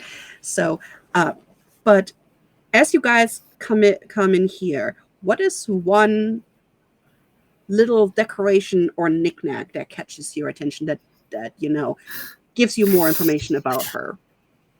I have one, and it's funny. It's like a mug or a trophy, and it says best knitter, first place. I like that. Maybe there's even a little bag, like an old school like knitting bag, full of old with wooden needles in it or something there. What does Aaron see? Aaron sees something he hates so much because it's one of those things where it would normally be fun. It's got the stand, it's got like the little thing over, and it's got like 6 metal balls, and they're all connected on the string. And you pull one, and then you release it, and then they knock back and forth. Except she's super glued the balls together so that they're all always in place. And he learned this the first time he got in trouble, and he tried to do it, and it wouldn't move. That is so mean. Yeah. He cast like a very, very contemptuous look over to it. All right. So, and what does Heather see? Heather notices that alongside the best knitter trophy cup, she also has, like, it's not knitted, but it's like cross-stitched, like one of those samplers. And it says, children should be seen and not heard. And it's like framed all like old, it's like old fashioned and like up, and it's like, I think it's behind her actually. So I think that she knows that, but so it's like when you're talking to her, you have to look at it. You have to look at it. A precedent. Yeah. She's setting a precedent. Yep. And I'm thinking as the navigator, another thing you notice is that there's actually on one of these like old timey like little side tables with like a lace doily on it is a stack of black and white flyers. And you realize, yeah, you've seen these around town, but you weren't really paying attention. but some of them were stapled to like telephone poles and stuff. And it's admonishing the school system and the parents for coddling our children and not properly preparing them for adult life. We're fifth graders. What are we supposed to do? So now that you're here, and there's like cupboards and shelves, and there's the big desk and everything, what would you like to do? I would like to see if there's any recent pictures of anything that catches my eye, any new thing in the pictures, like a brooch or a necklace or a ring, something that could be the artifact we're looking for. All right. So since you are in the principal's office, we are not going to roll the snoop move. We're going to roll the scout move because I think this is something risky. You might get caught. And if you get caught here, that's a little bit more than being caught, in Miss Jenna's desk where you can say you were looking for a Band-Aid. So while you're doing that, tell me, Sam, what is Jane afraid of will happen if she fails or something goes wrong? Jane is afraid that she will stop, if she gets caught, that she would stop doing what she loves, which is being a part of the student council and helping children. That it is. All right, go ahead and roll me 2d6 and then add, I'm guessing using smarts, Yes. to see if what you can find around her desk or paper. Oh God, a 7? A 7. All right. So on a 7 to 9, the navigator describes how your actions would leave you vulnerable, and then you choose whether you back down or you continue on. So I am thinking that while you are looking around, if you continue, you're going to leave something behind that the principal would know you were here. I would let you decide what that is. But now you could decide, are you going to continue and take the consequences? Are you going to lift the sash? Or are you going to, you can still back out? I'm going to lift the sash. All right. So pick one of the flashbacks that is under the sash of ages on your playbook and tell us about it. Let me go to the playbook. I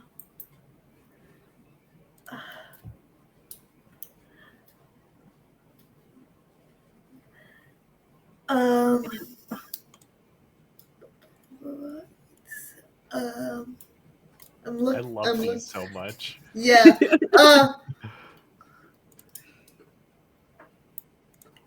It's hard to pick. It's hard to pick, and I'm also trying. And they're different for each playbook too. There's some that overlap, but some are different. Yeah. Trying. Hold up, I'm making sure I'm looking at the right thing. That's what I see is a flashback showing a hobby you keep hidden, a scene from one of your favorite novels. What I see, it's I don't know if this I'm trying to find it, but I can't find it. But if it's that, I'll do that. All right. So the first one says a flashback showing a hobby you keep hidden from everyone. The second is a flashback to a time when you recreated a scene from one of your favorite novels. The next one is a flashback showing the day you started working at the student newspaper. The next, a flashback showing your curious nature, always asking questions. A flashback to a time when someone confronted you for observing them. A flashback to the first time you received a rejection letter from a publisher. Or a flashback showing your first experience of the supernatural. I think it would be a flashback when somebody rejected her book idea. Yeah, how did that happen? So she lifts the sash, and then suddenly she's taking back a couple years back. And she's in her room, and it's filled with a bunch of toys from her childhood. And she's there looking at a letter of one of her prized books that she's written over the years. And it says rejected. And it says, I'm sorry to inform you, but your book idea is not what we're looking for. It needs more more whimsy, more truth, more you. And she's just heartbroken crying because it's been 3 years writing this book and nobody wants to read it. Nobody wants to publish it. And I am actually thinking that the Ghost Scout, who as you're lifting your sash, the Ghost Scout that comes to help you, and you have this flashback. That Ghost Scout might actually be like patting you, and trying to hug you, and thus making sure that nothing of yours gets left behind. Yeah. As you're looking around here, because they're hugging you and they're making sure you're all right. And so this sash, lifting of the sash, will give you another clue. Let's see, what can we find? Okay. You find a hidden stash of something interesting. Tell me what it is. Maybe it's a hidden stash of a Tamagotchi. When she was a little kid, she got into these Tamagotchis, and she secretly loves them. But since she's like super strict and super into her old ways, she feels like she can't enjoy simple toys like a Tamagotchi. That would actually be really cool, because I know they came back into Vogue. Yes. Maybe she's been keeping the confiscated Tamagotchis of the kids because she loves them for herself. I hope if mine is in there from like 1997, she fed it. All right, so you found a stash of confiscated Tamagotchis. Mm-hmm. You think they're all still alive? She actually feeds them every day? I would think that she does, because she's such a by the rules person. I don't think she would allow herself to let them die. So she actually spends at least an hour every day keeping all these Tamagotchis alive.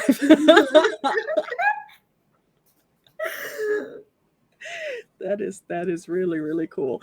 All right, while Jane is looking in the desk, what are the other two doing? Are you snooping too? I am trying really hard to open a window. It is really stuffy in here. All right. You can for that you can also run me a scout move. Okay. And I'm guessing you'll run that with athletics, because it's probably one of these windows that got painted over a couple of times. So we'll take some. Okay.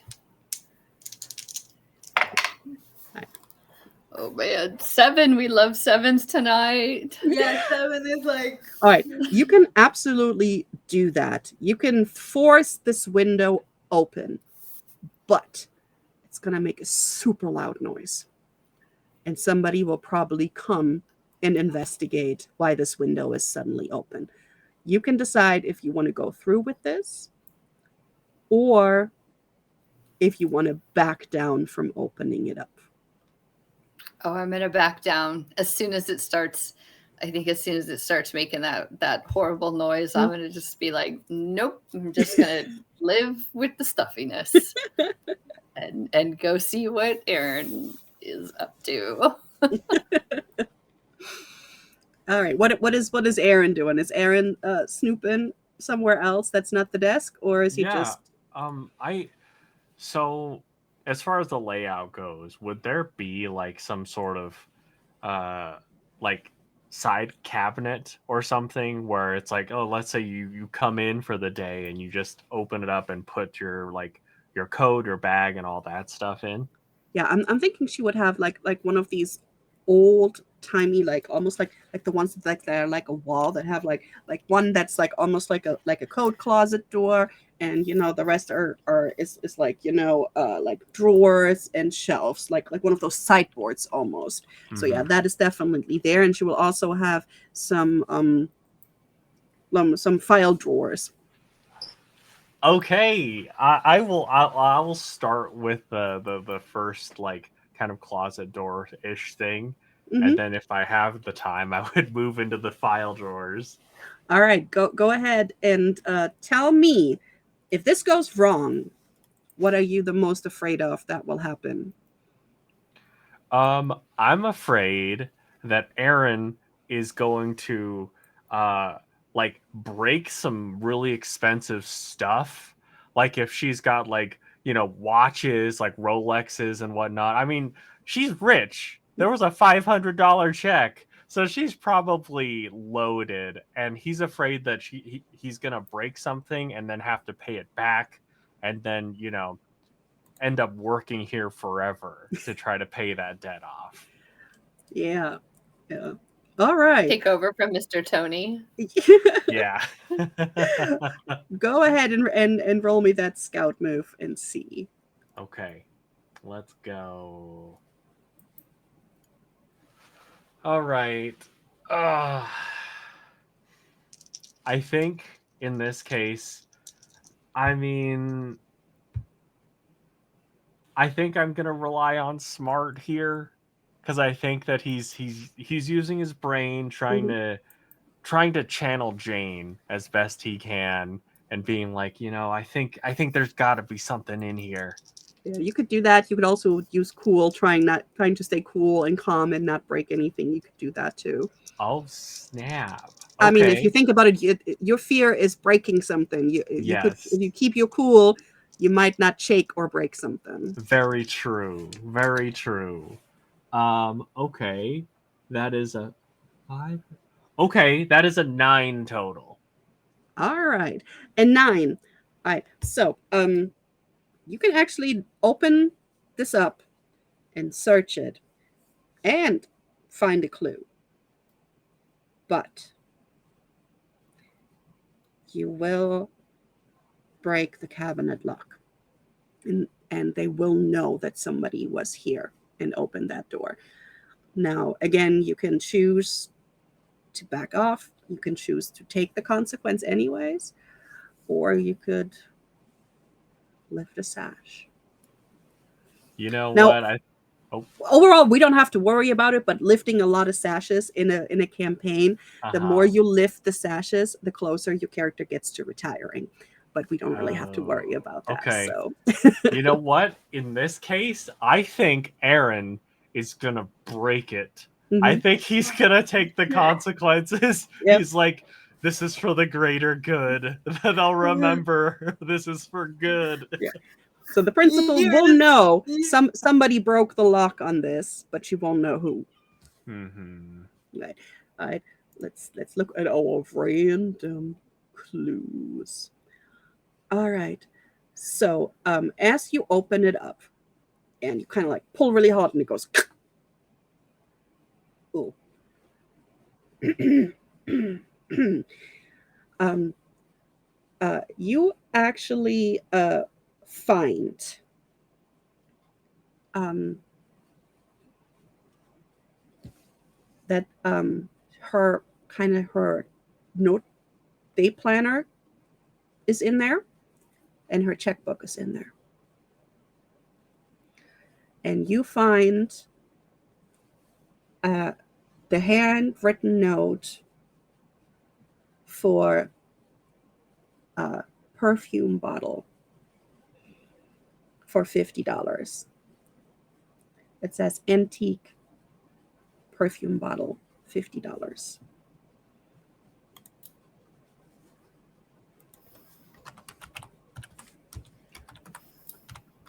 Guys, we've got it. And Aaron will hold up the the note. Jane's in the desk and she's like, guys, she has a bunch of Tamagotchis here. I won one. I'm gonna be like, why is she so rich? She has a ton of toys and she buys bottles for $50 and she writes checks for $500. Wait, go ahead. Sorry. Do principals even earn that much? I don't know. No. I don't think the last principal did. She's been here quite a while. Everybody, do me a favor. Everybody, refresh your captions just one more time for me, and then I think it is pretty much time for us to answer the first question, which is, what form does the trinket take? An expensive perfume bottle. All right. If we're looking at our clues, how many of the clues, or which of the clues do you think you want to include in your answer? The $50 receipt, I think Yeah. makes sense. Yes. The empty bottle that we have. Yeah. Yeah, the golden one that you found. Yep. Yeah. I mean, I feel like I really deliberately smelled Mr. Willoughby, and I feel like it would be a shame if we didn't use that clue. Yes. Yeah. I put a lot of effort into that. Yeah. All right. It's going to be one of those like scent memories from my childhood when I grow up. Yeah. Oh no. So the answer to the question, what form does the trinket take, is a perfume bottle. It has a complexity 2. Now, which of y'all is gonna roll for this? What would it be smart to roll, or what would it be? It will just be 2d6, and we're going to take away the complexity of 2, and we're going to add the clues 3 to it, which means you're going to roll +1 and see if you can get a success so that this is right. So you're going to roll 2d6 and you're going to add +1. You just gotta pick. One of y'all gotta roll. I think Heather should, because she's she's jumped on the grenade. Yeah. Smelling the substitute. Yup. Gross. When she gets older, she's gonna be like, when I was a child, I smelled my teacher's odor. Yeah. As long as it turns into like one of those scent memories and not one of those things where she's like dating somebody and she suddenly realizes that she's like Mr. Willoughby. Oh no. Oh god, poor Heather. Oh man. Instantly traumatized. Yeah. I hope she makes it to the Olympics. I've really set her up for some trauma. Yeah. Okay. 6, 7, 8. All right, very good. An 8 is on a 7 and 9 as above. So that means your answer is correct, but there will be an unwelcome complication to the answer, and or pursuing the opportunity will be more dangerous. So I will make the next thing, I'll make it a little bit more complicated. I will add a little complication while you are trying to answer the last question, which is, how can you convince the school board to let go of her? All right. But you have answered the first question successfully. Yeah.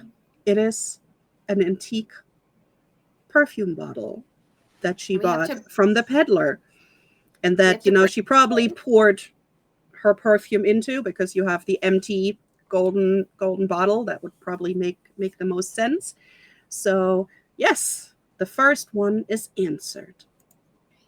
Now we can go and investigate more, or you guys could try and do your other 6 clues and see if you can make it into a whole. But the complexity of the question is a 6. So if you would only use those 6 clues you have so far, you would only have a flat roll. Or you could try and go and investigate a little bit more. I think we should investigate a little bit more. Right. Would you like to still look at the file cabinets in here, or are you guys getting a little scared of that this is a little more dangerous in here than other places? Jane's not scared, so Jane's gonna look at the cabinets and see if there's anything. All right, and she's still afraid of getting caught and losing her place on the student council. Yeah. All right, go ahead and roll me the move, and probably on smart or cool. We'll do smart. Come on. And 9. Ooh, very nice. 9 plus 3. Ooh, that is a triumph. Let's go. That is a triumph. And as I was about to say, as Jane starts opening the file cabinets to look into it, suddenly you hear the whooshing of rain, and a raining thunderstorm starts happening outside. And on a triumph, you will find a clue, but you will also find an eldritch insight. So as you're going through the file cabinets, you actually find a file folder of incidents of bullying that have been reported. And you can see that by the years, you are now up to like twice as many incidences as of bullying every year have been reported then under a different principle. But you can also see that none of them actually made it to the board. She has not submitted these. Oh. Those are the forms that she had to. So she has the files, she has the reports, but she has not sent them in. So there's multiple copies. You would know that because the original gets sent in and the copy stays behind. She has both. All right, but then you actually, as you're doing this, Aaron has been humming like an eerily familiar tune. And as you all kind of catch it, Aaron stops. Oh. But none of y'all can recreate this tune, even if you tried.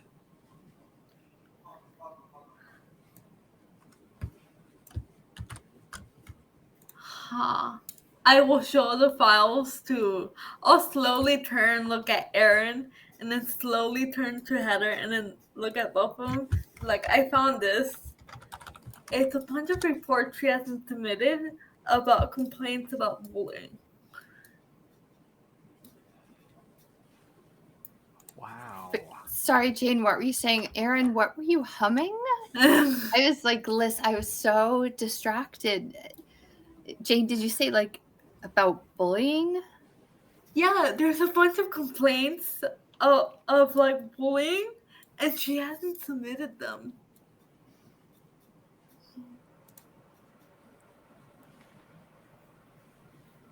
She's supposed to.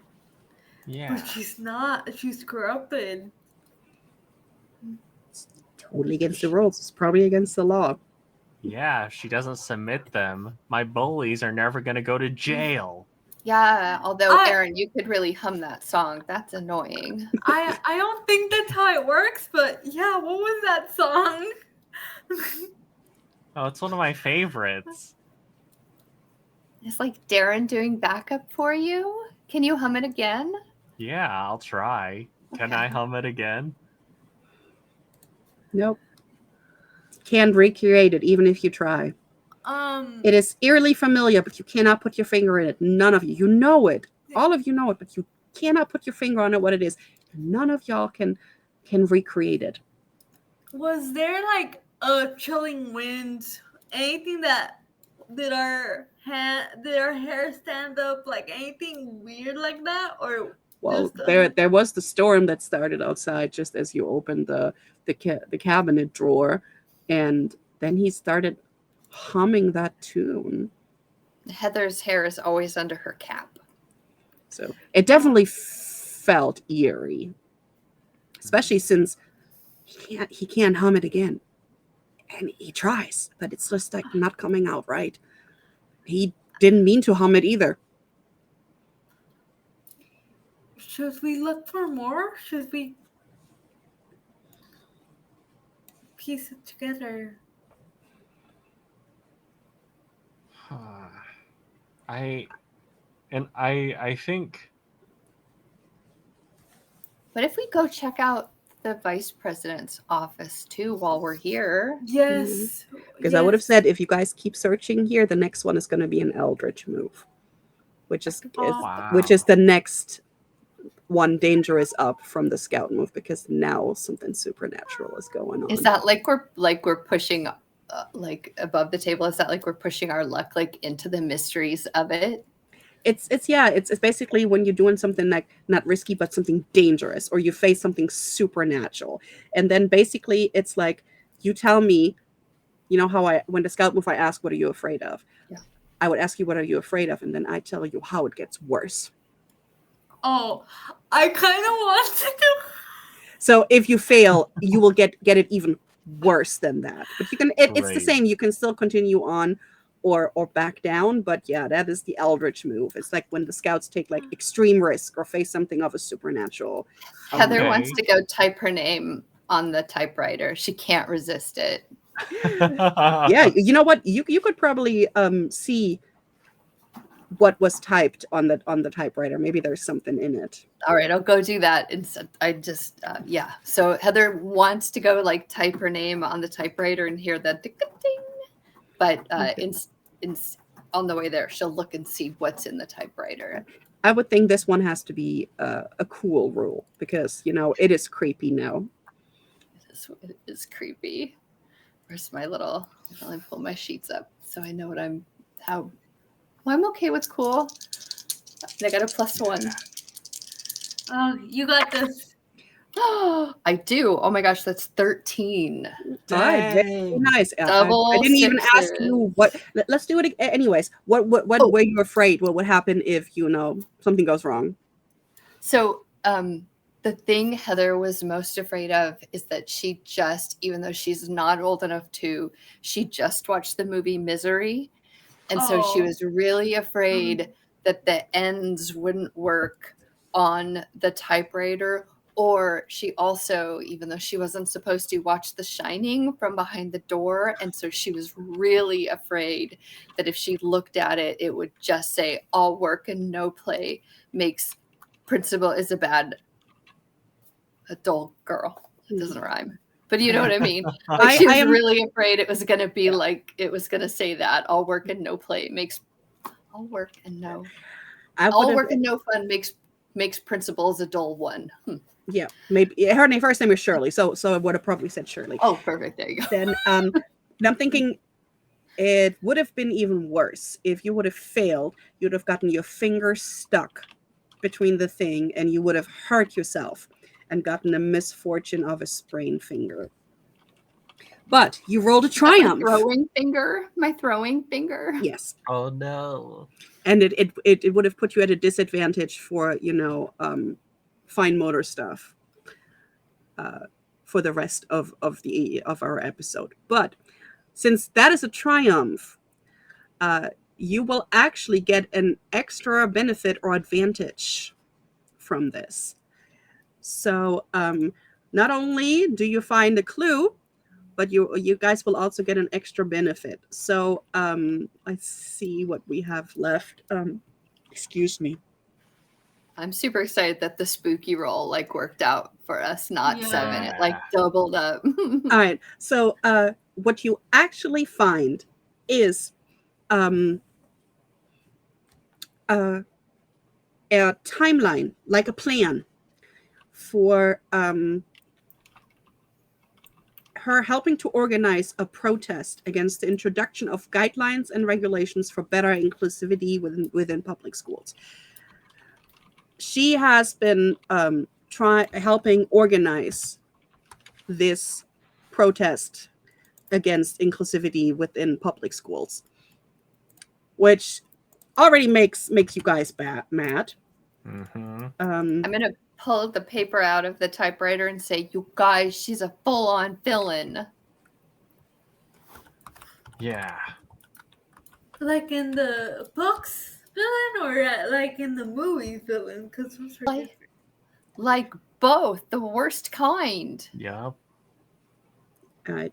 And what I'm going to do, because you rolled a triumph on an eldritch move, I'm going to pick at the end we have a little list of rewards that you guys can earn. I think that you will earn the spirit of a camaraderie, which you can add to your clubhouse collection, which will be an object that you can use to get advantage on a roll. So I'm going to I will put that in Heather's inventory. So as an extra, you guys have bonded over this.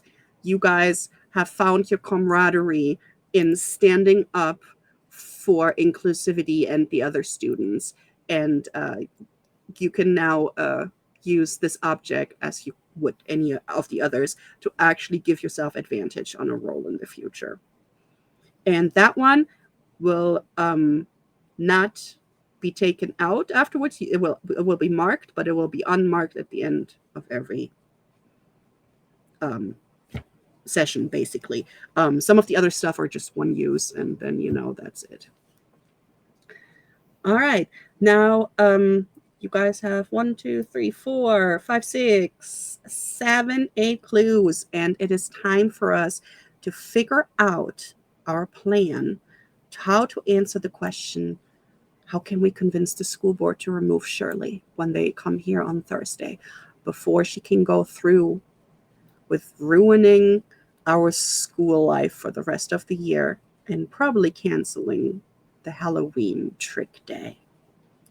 So you guys can look at all of your clues and see how you can either weave them into the story or dismiss them as unimportant and explain them away. And as we do this in the story, we can mark them off and then, add them to our roll in the end. So I'm going to let y'all loose onto coming up with your not so conspiracy theory and how to use all of these clues and how to present this as a story to the school board and tell them this is why Miss Isbat has to go.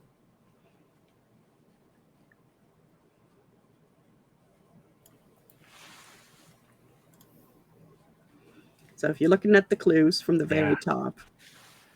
Yeah.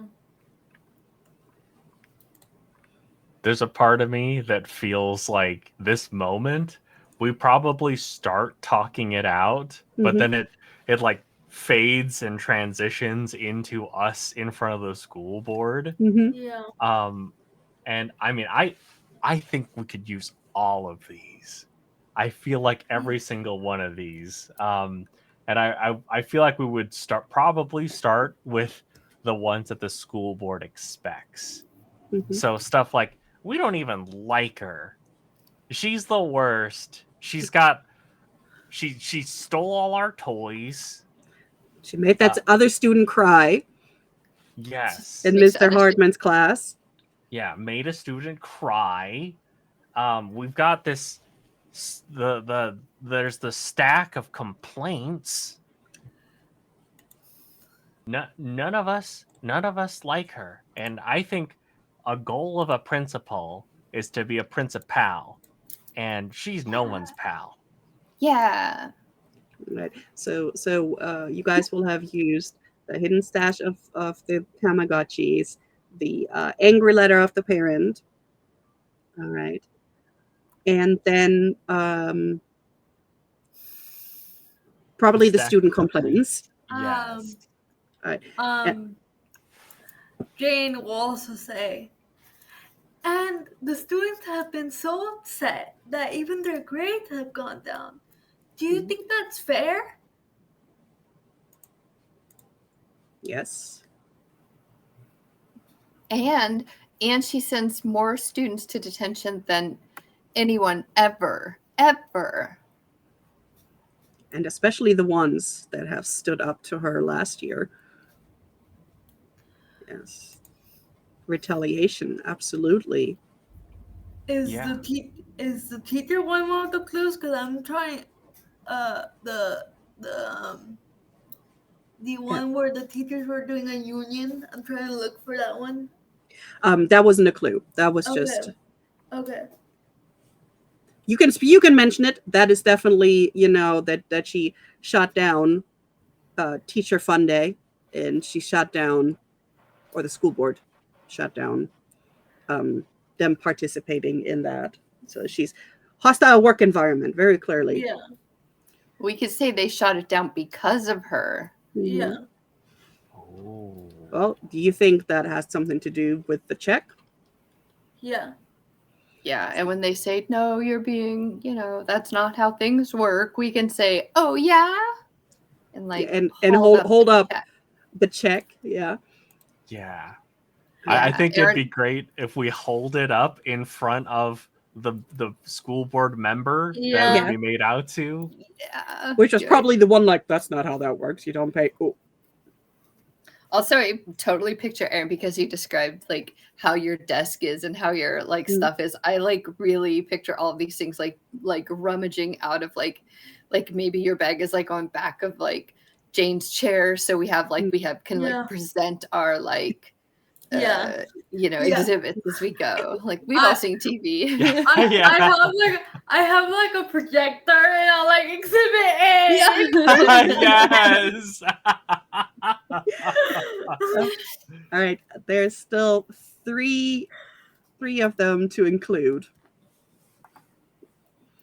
I would include where I marked off the ones you already included, and I struck through the ones from the last question. Participating in preparations for a protest against inclusion of guidelines and regulations for better inclusivity within public schools. Yes.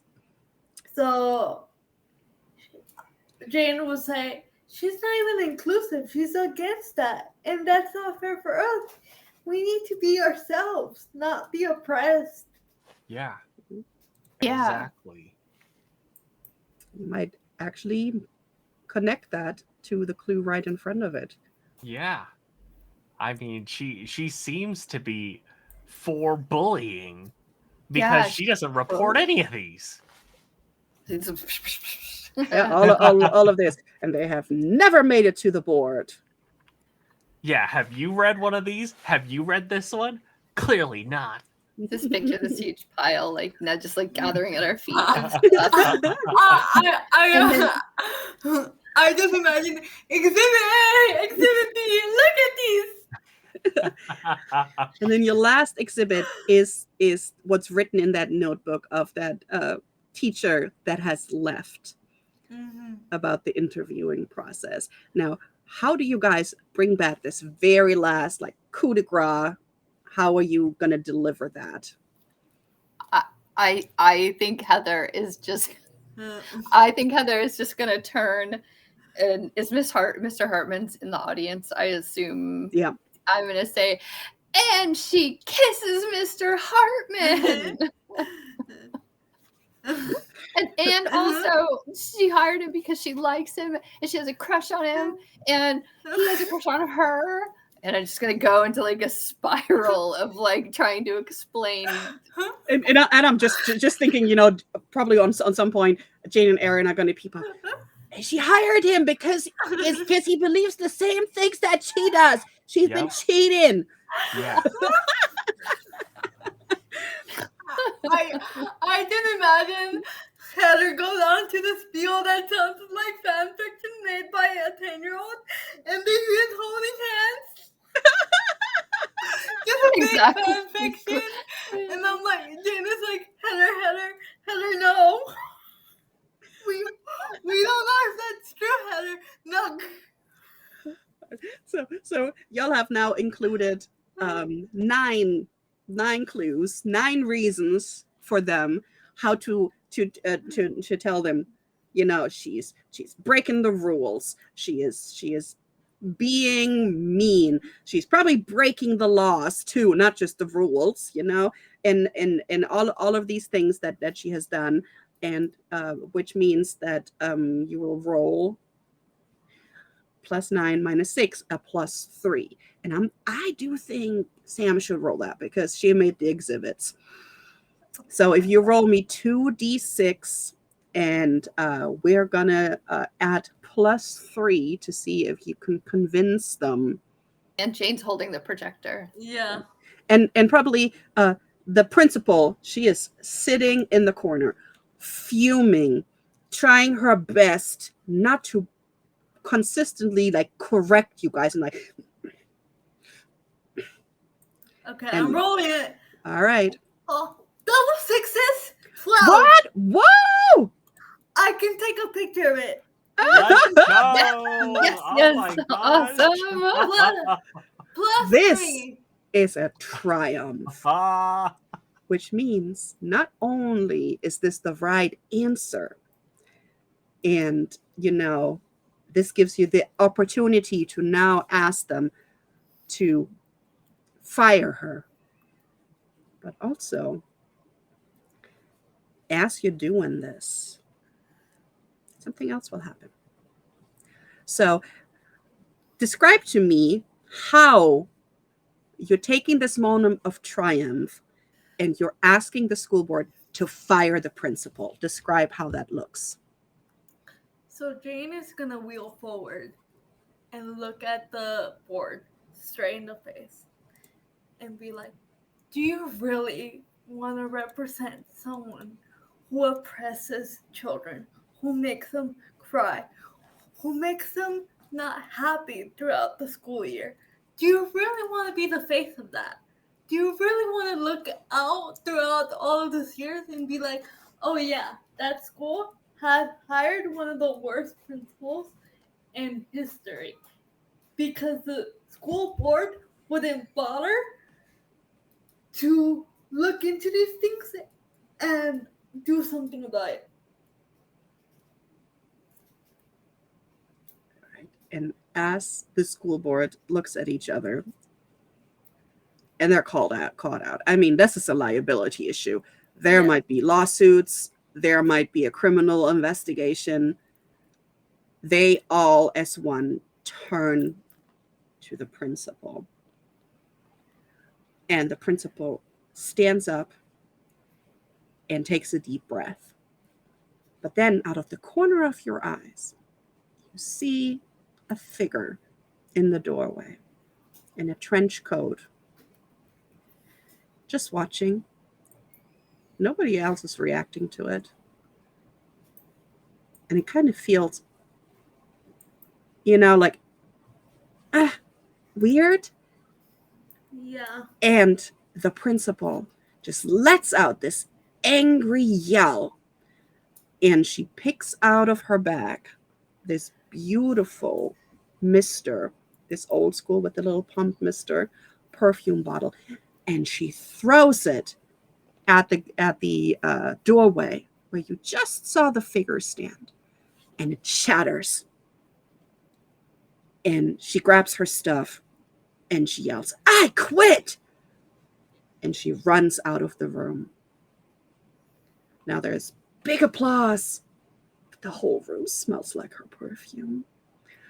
Now tell me, how are y'all going to celebrate at the clubhouse? Breaking the curse. Even though you just seen the peddler standing in the doorway, you beat him in this. Not only that, she broke it. It can't be used again. It's done. She's fired. She's gone. If there's anything going on, she might even, get a misdemeanor or a felony, depending on how many laws she broke. When you guys now, how are you going to celebrate at the clubhouse? And what is the Halloween trick that you plan on playing on your fellow classes the day after? Jane would bring the pizza. That sounds like a plan. Heather she's doing her, like you both are used to her. She's doing her laps around the clubhouse, but while she's doing her laps around the clubhouse, she's also like stringing up like Halloween, like little light up like jack-o'-lanterns, like little light strings, like the fairy lights. And so she's doing her laps because she didn't get to do them that much today. They had to go to the school board meeting, so she's doing that. I think Aaron is playing like DJ right now. Oh god. He's got like his computer and he's just blasting music, and taking requests. Like he'll ask Jane and then Heather and then he'll ask Darren, and there's always like just some random song that comes in from probably like 60 years ago that was famous. But it's a vibe. Yeah, maybe some of the operations of the scouts make requests too, and you kind of feel the watcher like tapping on the roof, doing that thing that birds do, like on the internet, where they're like, whoop, whoop. Mm-hmm. And you hear the tapping, and the clubhouse moves a little bit with the beat. And before you guys tell me the trick that you're gonna do, I'm gonna tell you, because you guys had a triumph on your very last question. I will give you guys 2 rewards at the end of this, because I have a feeling we're gonna come back on some point when we're raising more money. I have a feeling I'm gonna have to bring y'all back. You will not only receive the admiration of Shingleford Elementary, which we're going to add to the clubhouse collection, which is something that means that all of your other students admire you, which is something that you can then use to have advantage on a roll, because they admire you. You got rid of the horrible principal and saved the Halloween trick day. But you also, from the Watcher, have earned a merit badge from this traditionalist course, which is a little badge to add to your sash of the little Miss Pumper bottle that you can now sew onto your sash. That is your merit badge, which, you can also add to your clubhouse collection. You have had your first merit badge. But now I want to know, what is your Halloween trick at school the next day? What are you going to do? What is your good-natured trick to another class or a teacher or Miss Jenna or the school nurse? Or maybe Mr. Tony. I feel like if the new teacher's there, Jane is gonna write a love letter like the principal and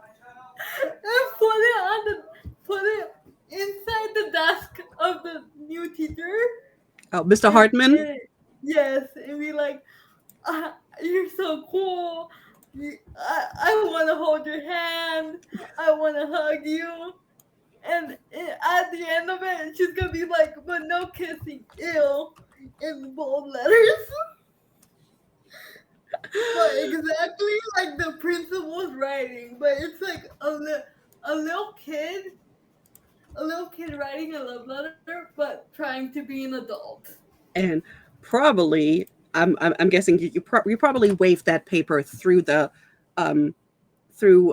maybe the meeting was in the cafeteria and waved it in the cafeteria so it smelled like the perfume. Yeah. Awesome. And what about Aaron and Heather?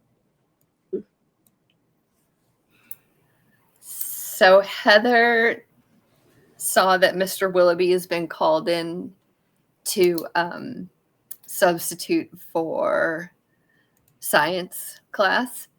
And so she has gone and for like all the beakers that have handles, all the things that have handles in a science class. Yes. She's gone and she's Yeah. like braided like all the jump ropes from gym class like in them, so they're all like tied together like a banner for him for when he gets in there. Reminding him about how he tripped and almost fell on Yeah. his face. And what about Aaron and his not so imaginary friend?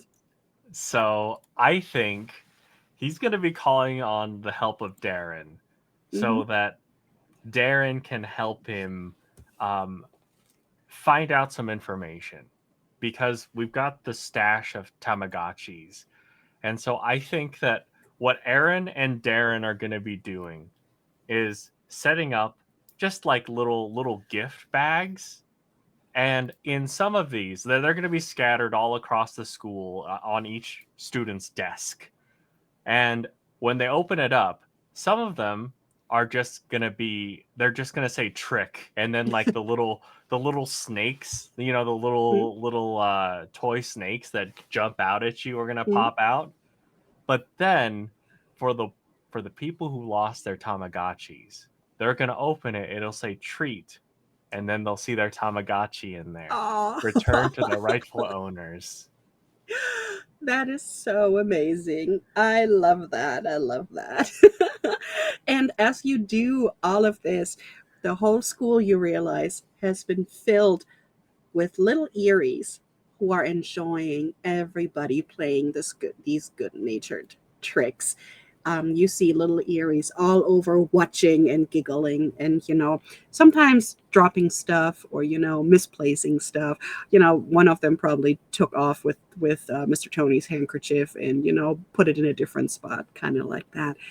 And that is how our camera will now fade out on when the lights go darker, trick-or-treating starts, all of the Halloween decorations light up, and this is the end of the traditional curse. Yay!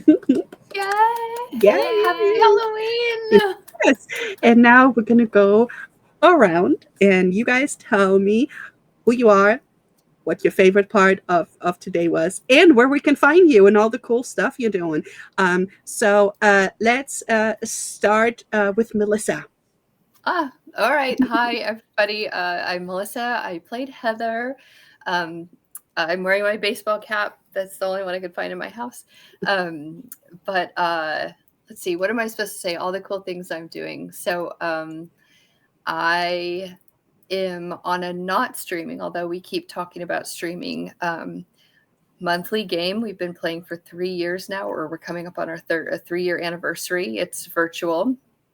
And so if anybody from the Red Keep is watching, I just want to make a pitch again that we should be streaming. Nuts with Dice has a thing. Yeah. Mm-hmm. Yeah, see? A creator application. Yeah. Uh-huh. Same. But yeah, you can find me in various and sundry places. Uwilla is my handle everywhere. You pronounce it like you will. I've decided that that's the best way to explain that to people. I'm on all the socials. I'm not on Twitter anymore because it doesn't exist. But I'm on Blue Sky and Instagram. There's loads of pictures of my cats. You saw 3 of them tonight and you didn't hear, but he was here too. That's Frodo, Freya, Shirley, and Beetle. So yeah, that's me. All right. And what was your favorite part tonight? Oh gosh, my favorite part. Honestly, my favorite part of playing is when you're playing a character, they unspool themselves into your mind. And so I always like learning things about my character, and they tell you those things as you play with them. And so I think my favorite part was learning that Heather definitely thinks kissing is super gross. Yeah. But it's worth the cheating and breaking the law. It's gross. It's gross.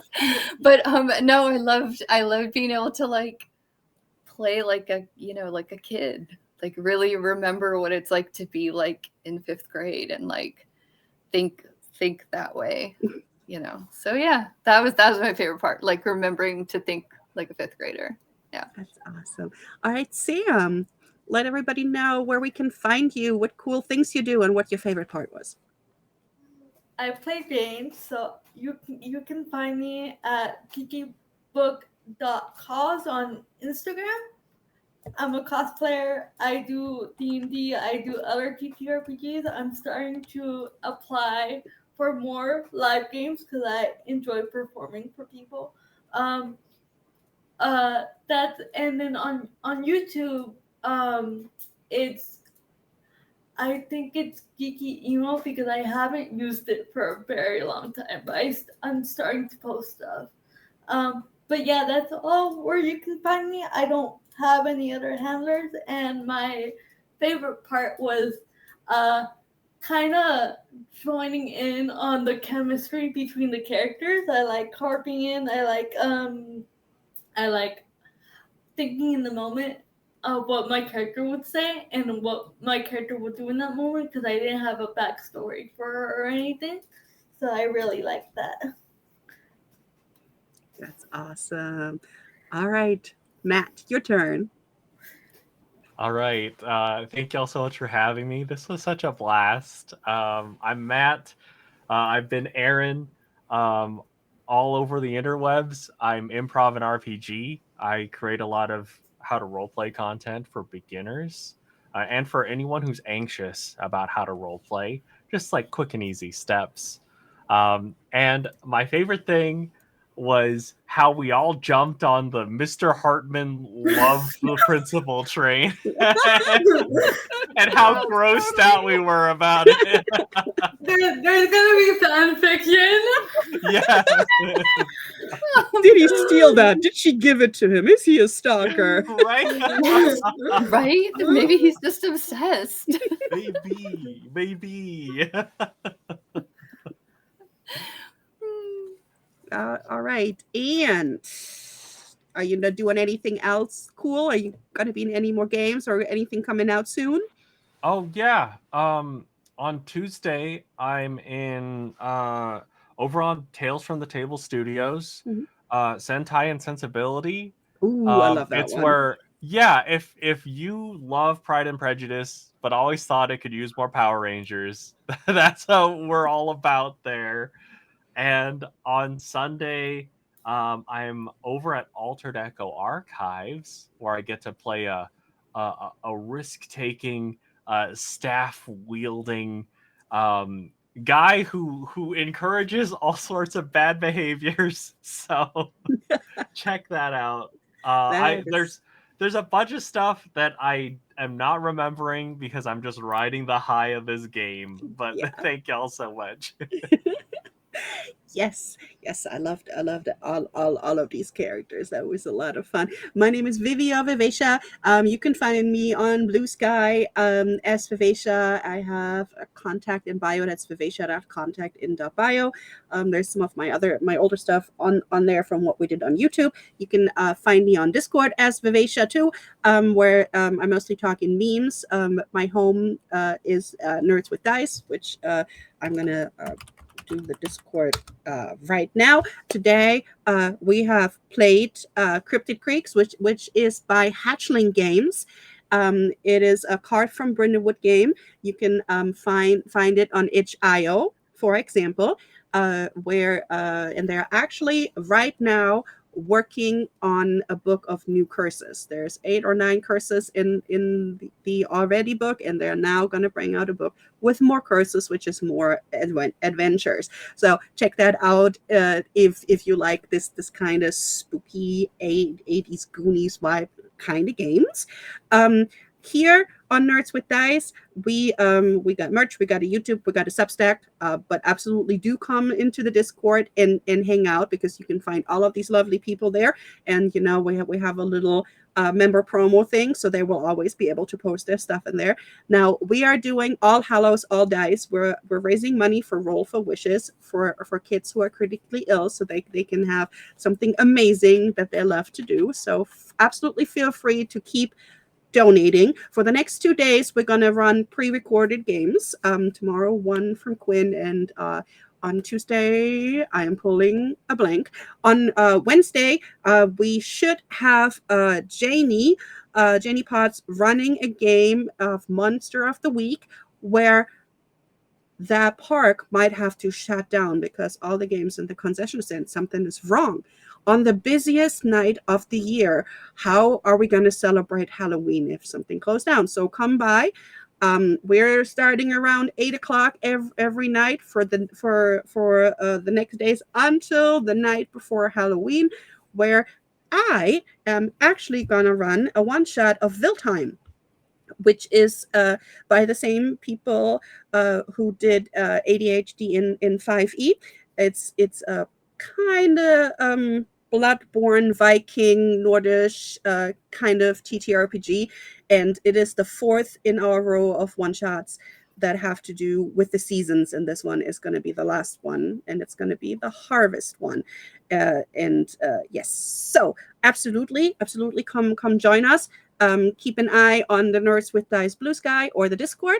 And with that, we are gonna take our high, and we're gonna go. Thank you guys for sticking through all of the tech goblins, but this was a lot of fun. So thank y'all. Bye.